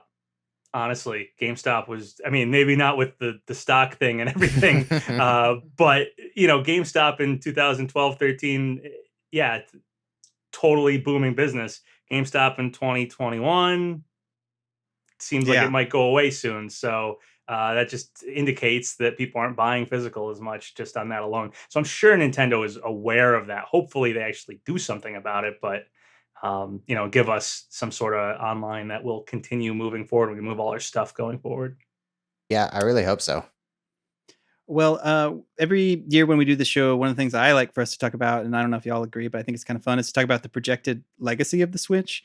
And it feels like, every year we get a little bit more clarity. And the things we've identified in the past that I thought I'd mention, and if there's anything else y'all can think of, would be indies being such a big phenomenon on the Switch.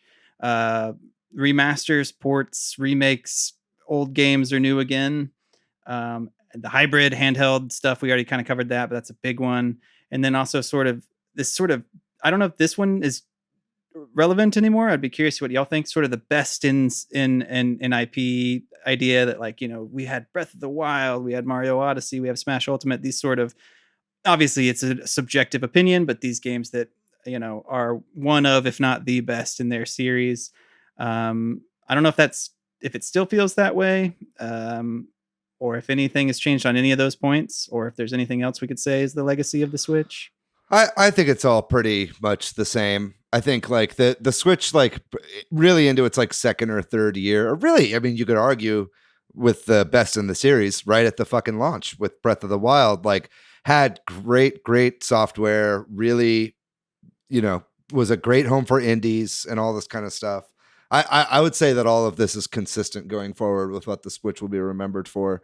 I think that, and then just like you were bringing up, Matt, is the kind of how the DS was something that a lot of non-gamers had. You had your Brain Ages and all your casual games, kind of show up to those systems. I think that the Switch will also be remembered for that. If I was going to add anything to this list, it's just kind of something that kind of crossed boundaries, also kind of like the Wii did, and just brought other people into the fold and became a big cultural touchstone rather than just something within the gaming space.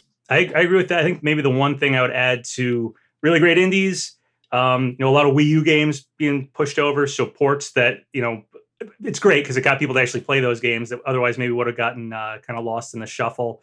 The handheld hybridness, we talked a lot about that. Definitely agree with that. Not even just for bringing it places either. It's almost like a around the house thing, which on your couch. You can have television going. You can easily move to your room, or it's just that is huge. And the one thing I'd probably add that kind of goes with that is we had the whole virus pandemic thing happen. Animal Crossing came out, and there was this system that's so perfect for you're binging some show, but you're also kind of playing video games. You're sitting at home everybody got Animal Crossing. I feel like that era that just happened, that year that we just went through, the Switch was a part of that for a lot of people. Yeah. I think that'll be remembered, honestly, because I remember when Animal Crossing came out and the pandemic first hit, and just being on Facebook, and it was people that I never thought would game, absolutely never thought would game, were buying Animal Crossing and playing the Switch, and I was like, wow, and I think that's divine providence. Yeah. Yeah. Cool. Well, I think we'll just kind of do some closing thoughts. We have a really great listener question we're going to do that kind of ties into this episode. But so maybe not software is kind of a hint as to what the the question is, but we can maybe any final thoughts on anything we've talked about, or maybe some personal reflections about your time with the Switch, highlights of the era, memories, that kind of thing, your favorites. For me, obviously, it's this podcast, right? We wouldn't be doing this if we didn't, if the Switch wasn't such a big thing, and this been a big part of my life, and the community of people I've met through this podcast, and speak for yourself. Sort of if the Switch wasn't huge, I would still be doing a Wii U podcast, just driving it into the ground, multiple years after it was gone. No, I'm just kidding. Anyway, continue. Also, just because of the age of my son and stuff, I've gotten to really share gaming with him through the Switch, and because of these great games, and the handheld nature of it sometimes too is really benefited, where we could play when we go on a trip or something. That's been a big part of it for me. Matt? I think if I'm, like 8 or 9 again, and I'm playing the Nintendo Switch for the first time, like what are those games that is going to really hit me? And I just think about like how joyful it must be, how great it must be to be, uh, a kid right now playing these great games with your friends who are also playing these games with a system that can pretty much go everywhere. Because when I look back at my childhood, I was excited. I got Super Mario 64 on my N64 for Christmas. Super excited, super stoked. But this is like on a whole nother level. And like something that I think about is that we're going to remember for a long time is all of these huge AAA games, Overwatch, Apex, Doom Eternal, all coming and ported to the Switch. Gaming is now more accessible because usually these games are only on higher end systems, but now everybody gets to enjoy these games at some point or some level. Yeah, if I could piggyback off that, it's like I think one of my favorite things about the Switch and something that I really enjoy is like playing a lot of old games that I never really would have otherwise that come out in like collections or just like random ass PS2 games, like that show up. Stubbs the Zombie was just shown off as like coming out recently. It's like that's one of those games where you're like, I would never play this game ever again in my life. Oh, wait, Stubbs the Zombie is coming out on the Switch? I just think it's a great receptacle for just like all of gaming up to this point. You know what I mean? So it's like, and from all these different kinds of generations of gaming. So I think that's some of my favorite stuff is like rediscovering old classics as kind of like a catch-all system. Rather than like a next gen, we're pushing the envelope. It's more like a celebration of gaming as a whole for me.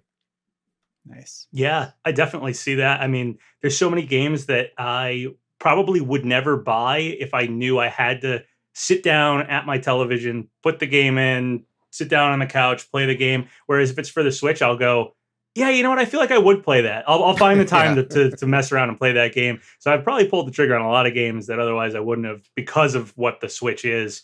That's definitely a good memory. I have one very game specific memory, which was just buying Breath of the Wild at the launch of the Switch. And I remember staying up till 6 a.m, just playing just the Great Plateau. Cause it's like, I honestly feel like it's one of the best intros to any video game. I feel like the intro to Breath of the Wild is better than the game itself. It's like the best intro to any game. I was just wowed and absolutely, floored by that game. So that was probably my favorite specific Switch memory. And then the other thing is, Smash Ultimate for me, obviously, that game coming out and just this whole doing a YouTube channel with it and everything. And just what Smash Ultimate is finally bringing just feels like everything from all the old Smash games, into one game.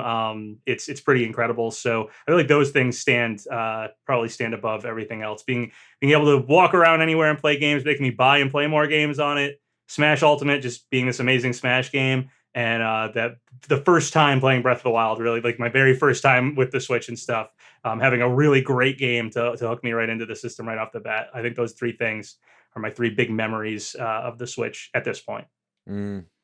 Awesome. Well, I think that about does it for our main topic. So happy 4th birthday to the Switch. To all our listeners out there, we'd love to hear if you've got any thoughts on any of the things we talked about. If you've got a different joy or con, or if you've got a Switch related memory, we'd love to hear it. Share it with us. How could Nintendo fuck this up?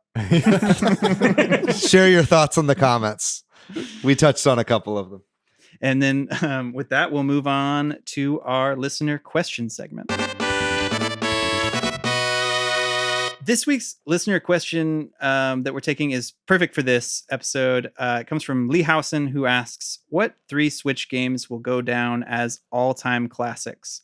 And I think this is a really tough one because I think there's more than 3. Yeah, but I think there's probably 3 pretty clear ones, right? I don't know. I have 4 in my head, and that's why I'm stuck. Because I've got 2 ones that I feel like are obvious. Right. I think we've obviously got. We got to start naming some names here. Breath of the Wild. Like you were just talking about it, PapaGenos. Breath of the Wild. It's the best Zelda game ever made. It's the feeling that I thought I had when I played Ocarina of Time when I was a kid. Like Breath of the Wild actually was. You know what I mean? It was all the stuff. You look at the art for all the manuals of all the Zelda games, and Breath of the Wild lets you actually do those things. It's standing on the edge of the mountain and looking out, and it followed through on that promise. You know what I mean? It's going to go down as one of the all-time best Zelda games. You know, we'll see what Breath of the Wild 2 does, but I feel like we'll probably group those two games together in our head, and that'll be the Switch's, you know, kind of all-time great franchise. And then I feel like the other ones, David, before you say anything else, does everybody agree? Is Breath of the Wild on your top three or your three all-time classics? I would say yes for me. PapaGenos, would you put it up there? Yes, but with the caveat that, like, if Breath of the Wild 2 happens and it's even better, like, will my top three be Breath of the Wild and Breath of the Wild 2, or will I just be like, man, Breath of the Wild was cool, but that was really just the demo for the good game, which is Breath of the Wild 2. Saga. Let's go with that. You don't have to future-proof your list. You can revise it. Breath of the Wild, as of right now, Breath of the Wild is definitely in my top. I hope David comes back 4 years from now and you say the same quote, which is, Breath of the Wild 2 gave me the feeling that I thought I had when I played Breath of the Wild. Well, okay, David, totally. So we all agree Breath of the Wild's on all our lists, but what's your other game that's an obvious one? I mean, it's in the title. Ultimate. It's the ultimate version of this game. Is there a more ultimate version of Smash that has ever been? No, of course not. It's got to be Smash, right? Like this is the culmination of the entire, so much so that whenever anybody talks about the next Smash game, everybody talks about like, oh, they'll have to reboot it, or they'll have to like start over from scratch, or like do something completely different. Because how do you improve on like a 90 character roster or whatever of games, of a fighting game with the formula that's been like totally, brought down to perfection? I don't know. Anyway, I feel like it's got to be Smash. I would put that on my list of top three as well, I think, or three all-time classics. Agreed. Sorry, I'm bogarting this listener question. No, but I think it's an interesting way to do it. PapaGenos, I assume Smash Ultimate would be on your list? No, I'm more of a Melee guy, so I'm not really that into Ultimate. Good answer. No, I'm just kidding. Yeah, Smash Ultimate is definitely in my... That would be fine if you are. That's okay. No. It is. I don't want to shame you. No. I'm totally, completely in agreement with everything you said there. Yeah, Smash Ultimate is the ultimate Smash game. Just kind of any way you slice it, I feel like that one's... Especially if we're talking about what games are going to go down as like Switch games. Like this is what you think of when you think of the Switch. Yeah, Smash Ultimate. Is going to be one of those three games. And unlike Breath of the Wild, which I could see almost getting dethroned by Breath of the Wild 2, I can't see Smash Ultimate getting dethroned. Even I just can't even picture what the next Smash game could be unless it's like, well, we're porting Smash Ultimate and adding more to it. Whatever they do, if they cut it down to refine it or something, I feel like it won't be as fondly remembered as Ultimate. So I think Smash Ultimate will definitely be one of the best of games of the Switch. No matter how long the Switch lasts, I feel like that's just going to be a thing. All right. Well, so we're all in agreement for two of these three, but I think maybe this is where we'll see some differences. David, are the remaining two for you, Patrick? Disney Tsum Tsum Festival and Little Town Hero? Little Town Hero, yes. Yeah. That's what I couldn't decide between. No. Does anybody want to give their third? I'm tapped out. I could only think of two. Yeah. You could only think of two? Well, I think there are other ones, but I think those are the two obvious. Two obvious ones. Okay. I'll throw it out there. If we're talking, this is about like, what was the specific question? Will be remembered as all-time classics, right? Yeah. We'll go down as all-time classics. Okay, the way it's worded. I'm not saying this is in my like top three favorite Switch games. I'd probably have something different if it was top three favorite Switch games. But as far as all-time classics, I really think Animal Crossing is going to go down, kind of for what I said earlier, which was when it came out, right around when the pandemic hit and stuff like that. Lots of people who don't normally game all of a sudden bought a Switch because they knew they were going to be sitting at home, and they bought Animal Crossing because the game that just came out and it's very accessible to a lot of non-gamer, people are into Animal Crossing type games. It's easy to play. It's not a stressful game. You don't have to be good at the game to be, into playing Animal Crossing. I feel like that's going to go down as one of the all-time classics, or at least when people remember the Switch, they'll remember that Animal Crossing era. Again, wouldn't say it's in my top three favorite Switch games. It's a good one. I like it. But I feel like it'll go down as an all-time classic because of just a lot of extraneous factors that made its launch time just very specifically Animal Crossing. I agree. I said I had four in mind, and that's one of the ones I was debating about for this last slot, because I agree that I would put the other ones in too. So I don't know that it's the best Animal Crossing game though, so I don't know if I would necessarily count it. But I see what you're saying though. The wording of the question, yeah. I like New Leaf better.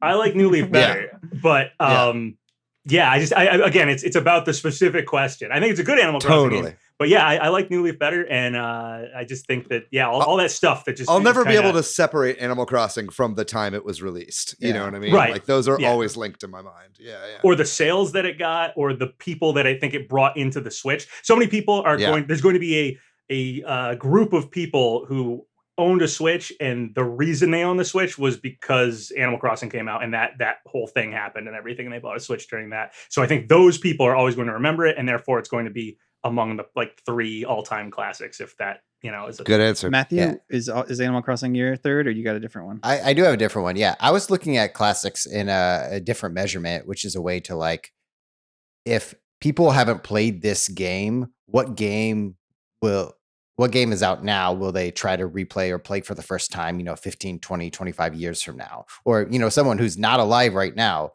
what game from the Switch will they play when they're a young kid or when they're our age? And I like, for me, there's so many games to choose from: Super Mario Odyssey, Mario Kart, of course. But I think I go back to Luigi's Mansion 3. That's going to be a game where people will be like, I didn't play it on the Switch when it came out because there's so many good games. But Luigi's Mansion 3 is just such a fun game. It's really easy to play, super joyful. And I think that's going to be a classic game that people will replay for years on end, whether that be 10 or 20 years from now. Cult classic. The term cult classic comes to mind. I could definitely see. Yep. As someone who's worked in like gaming retail, and a lot of times I worked at a retro game store, so there were a lot of times people buying like an N64 and then asking me like, what game should I get for the N64? I know Mario 64 is good. What else is good? I could see working a decade from now in a retro game store, somebody buying a Switch and saying, what game should I get for this? That like I know the big ones. What's another great one on there that kind of like I might not know about? I think Luigi's Mansion 3 would definitely be it's the blast core of the Switch. Yeah. It's this cool game that might go under the radar, but I could see people really, really into it in the future, being like, that's one of the best Switch games, because it's going to get like rediscovered later on or something, that cult classic type thing. I think I would go with Super Mario Odyssey as my third one. I think kind of under all the ways we've been talking about classics, because I think it's one of the best, if not the best, 3D Mario game. It's I love good. what they did with it. I've played through it more than once. When I started playing it, I think I got both it and Breath of the Wild at the same time because I got my Switch a little bit later, and I was kind of juggling both. But then I got sucked into Odyssey over Breath of the Wild just because it was so joyful. Not that I spent probably more time with Breath of the Wild in the long run, but I don't know. I love Super Mario Odyssey, and I feel like it's an all-time classic already. Yeah, I love Odyssey too. That probably wouldn't be my pick. Like you were saying, PapaGenos. I think that I feel like the sequel to Odyssey will only make it better than what Odyssey was, especially with Bowser's Fury and seeing what they did with that game. If they add that in, I could see like another game really overtaking that. And I know, as you said, Patrick, where we're at now, right now. I know, but it's hard not to think about it. But if we're going by those metrics, I think I would have to say for my third one, it would be Mario Kart 8.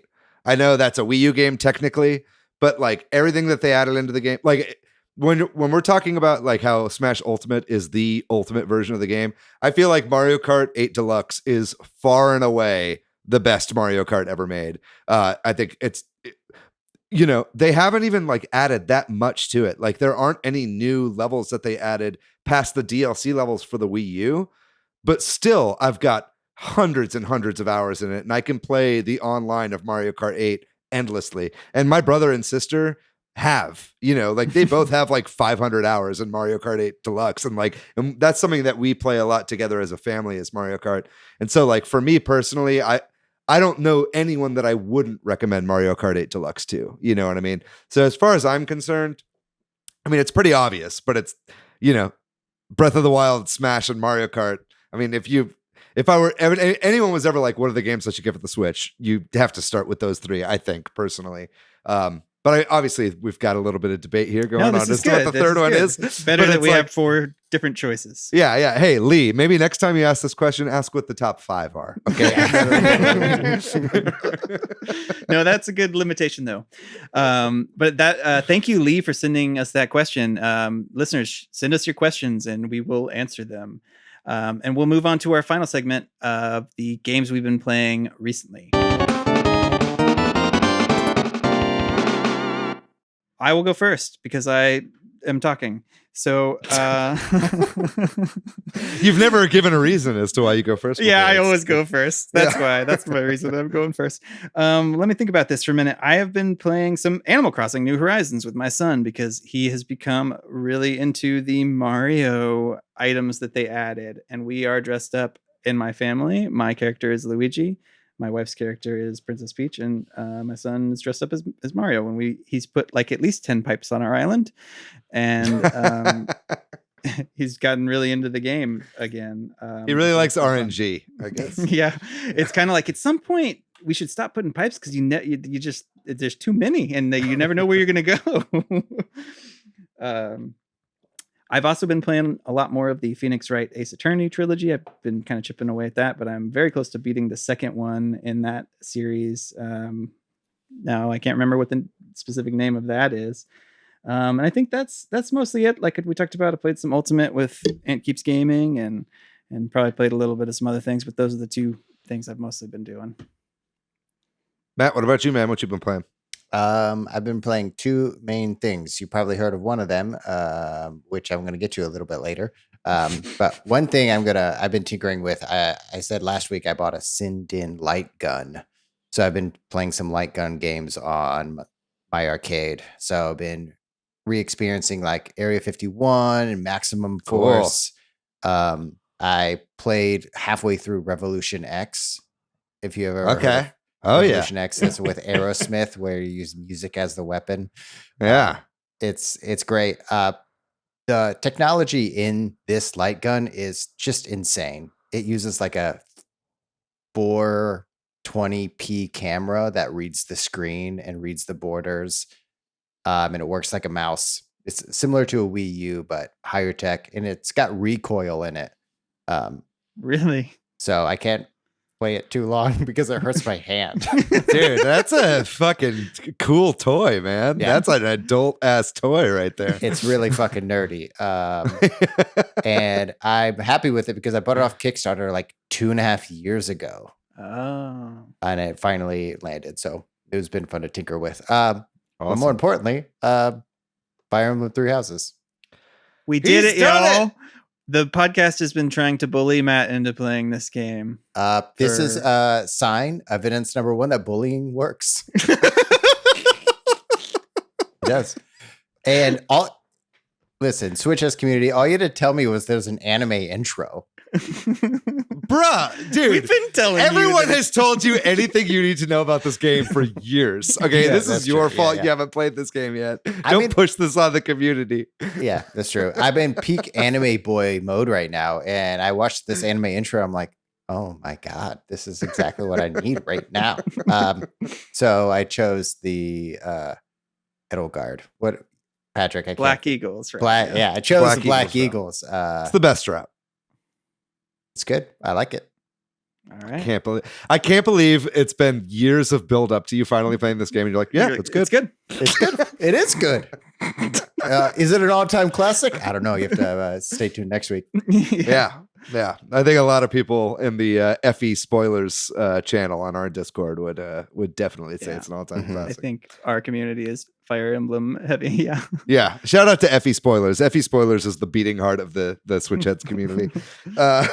I'll go next. I played a bit of the Tetris 99 Maximus Cup. Did pretty well before we recorded this. I almost was in a terrible mood before we started because I had a super close second place finish in that, and it kind of really broke my stride. But I did get a couple Tetris Maximuses in this most recent cup, and it was a lot of fun. It's a great theme, really good music. The fucking Bowser's Fury boss music reminds me so much of the F-Zero X music, like the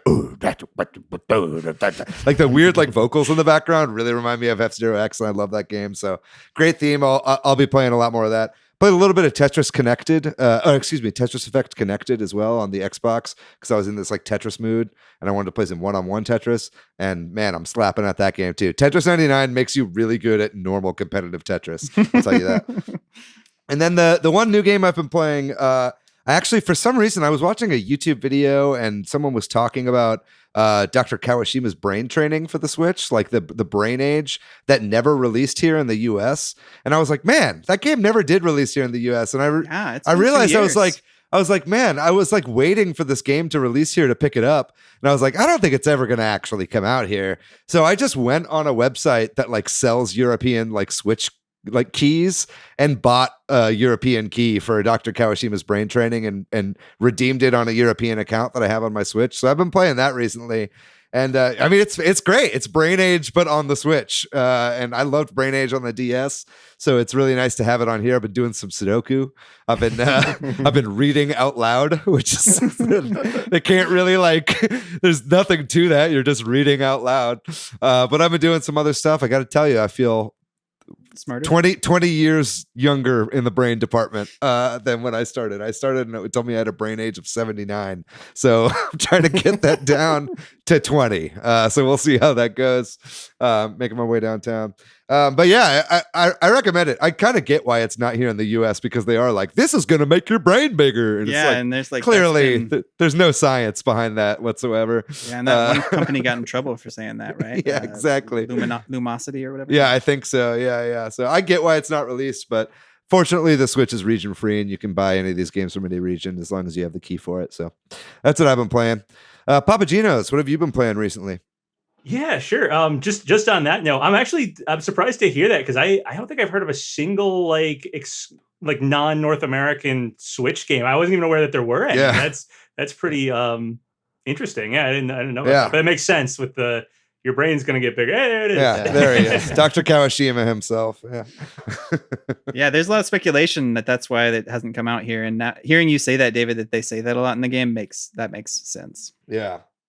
I wonder if they would like maybe they're just not taking the time to do this, but maybe they translate it and change certain, like, even though it's in English, they'd make a North American English translation to avoid that stuff. Yeah. I don't know. They spell color weird. Yeah. With a U. I can't even read it. But what have you been playing? Yeah, so I've been playing Bowser's Fury, which I was surprised at how good that is. I really thought it was going to be this little mini game thing. I think I don't want to give away too much like spoilers about what happens in it, but when I first started playing it, there's like 3 lighthouses, and I thought like that was the whole game. And then it opens up like so much more of the world, and then like you beat Bowser, and then there's even more shines to collect and stuff. And I was just like, wow, I'm surprised at how it isn't like a mini game. It's like in between a full Mario game and not quite a full Mario game, but it's an all-time classic. Like I said about Odyssey, when I got obsessed with that, similar with Bowser's Fury, that I think we all have played through it, and I just loved it, and that's all I wanted to play until I got 100% on it. Yeah. I played it nonstop, and then I played it and then like went to bed. Next day, I'm gonna play it again. Like I just kept jumping back into it and played it for hours and hours. So yeah, I was surprised. That one was much better than I thought it was going to be. The other things I've been playing is Smash, because I'm always playing Smash, especially when a new character comes out. I pick up Smash, and honestly, there hasn't been a ton of time in between. Like there was a long gap from like Byleth to Min Min to Steve. So like I kind of stopped playing Smash, to be honest. Like happens every once in a while. Like not completely stopped, but like, you know, I'll go a few weeks or something without playing it because nothing's really going on with the game. But from Steve to Sephiroth to Pyra and Mythra, it's only been like 2 months between like each of them. And so surprisingly, I really haven't put Smash down like I had been. So Smash is one of them. And then the final game I've been playing quite a bit of is Hollow Knight, because I bought Hollow Knight a while ago. Yes. Yeah, it's great. I played it a little bit, but just kind of like didn't like grip me the first time. I played it a little bit, didn't get very far. and then picked it back up because I was kind of just looking through the game. Oh, nice! This is my kid's Hollow Knight fan art. I played so much of it, awesome. And I was so obsessed with it. He would like draw it all the time. The art of that game is amazing. So yeah, the characters and stuff, everything about it, very, very cool. Yeah, but I started playing it. Didn't really grip me at first. I don't really remember why. I think whatever. I got it, played it. Maybe something else caught my attention or something. Forgot about it. And I was looking through my Switch, just like, what games do I want to play? And I was like, oh yeah, Hollow Knight. I never really played it, so I jumped back into that. I've been loving it. It's an awesome game. And I did like when I first played it. It just like, I feel like I must have gotten it. Something else came out or something. It was one of those things, you know. I had the same experience. I put about 20 hours into it, and then maybe a year later, like when it first came out, I put about 20 hours. I got obsessed with it, and I, have done everything you can do. And that I'm in the interim parts. I'm in the interim that you guys were in for a bit now. I think it's the difficulty. I think it's a really hard game. So it's like I got frustrated and like didn't want to like redo a thing. And I think it was like right before I got the skills needed to push through it. You know what I mean? So maybe I'll revisit it and finally get those skills and get to where you guys are. But yeah. You do have to sit there and spend some time to get good. Yeah, I would recommend picking it back up because once you get the flow of it and like, because it was the first time I played it, like just the hit detection, even like when I should, kind of slash things. I was always late, like things were hitting me and stuff. It takes a little bit to kind of get the feel of the jumps are a little strange and stuff. But kind of like, I guess kind of reminds me, it's not like this, but it reminds me of when I was a kid. I remember not really getting into Mega Man as a kid because I found it really, like the jump felt heavy and something about just the way the whole game played didn't, like Mario, Sonic, I was like, yeah, this feels right. But something about Mega Man, it didn't feel right to me. And then I kind of pushed through that at a friend's recommendation, like, no, they're really good. And then ended up really liking Mega Man. Hollow Knight felt the same way. I felt like when I first was playing it, I just didn't have the feel for like jumping around and hitting stuff. But upon revisiting it, I feel like I'm getting that now, and I've really enjoyed it. So. Awesome. Yeah, I would recommend anybody out there who did the starting Hollow Knight and not continuing it, go back to it. It's great. And someday I'll get there. It is hard, but I don't know. You get good at it. Like there's something about that movement you're talking about where maybe it's tough at first, but like once you get the sense of that movement, I still just jump in that game every once in a while late at night or something when I just want to feel that satisfying movement because it's one of my favorite 2D movement, gameplay I've ever had. So, anyway, there you go. Stop raving. We should end the episode. There you go. That's it. It's been a jam-packed episode for sure. Thank you so much, PapaGenos, for coming on and talking to us. Oh, you're welcome. Thank you so much for having me once again. This was great. This was super fun last time, super fun this time. So if you ever want me to come back on again, I'd be happy to do so. This is awesome. Absolutely. I love doing stuff like this with you guys. Right on. We'll hit you up. Thanks to MilkyWay.co, who does our website. Thanks to Corduroy, who does our music. If you're looking for me online, you can find me PDYX. Hey, I'm on Twitter, Matthew, MATHYOU. I'm pretty much everywhere on the internet at Monolith Fiji. And what about you, PapaGenos? Where's the best place for people to find you? Easiest place for people to find me is my YouTube channel, just PapaGenos on YouTube. That's has links to my other stuff too, my Twitter and Discord and stuff like that. But the YouTube channel is the main hub, so PapaGenos on YouTube.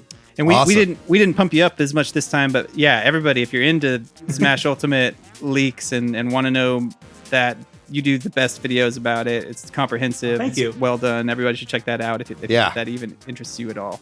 Yeah, anytime anybody's talking about a theory about what's going on in Smash the next time, PapaGenos is going to cover it on his channel. I watch your videos all the time, so it's always a delight to have you on the podcast. Thank you. Other than that, folks, if you want to find our show on social media, we are at Switch Headz on Twitter. We are at Super Switch Headz on Instagram and Facebook.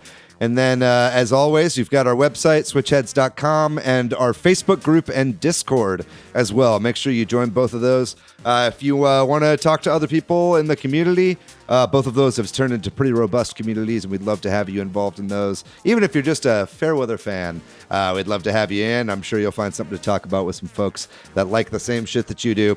Ladies and gentlemen, thank you so much for listening to this episode on the Switch at 4 years old and what might happen with the Switch in the future. This episode went pretty long, so if you're still listening to us right now, Bless your heart. We love you very much. But we're going to be back next week. We've got lots more episodes planned for the coming month and year ahead. So make sure you keep your dial tuned to this podcast dial. We love you guys very much. Make sure you get vaccinated. Get out there. Be as good as you can. Keep wearing a mask. Don't get anybody sick. We'll see you guys next week. Bye-bye.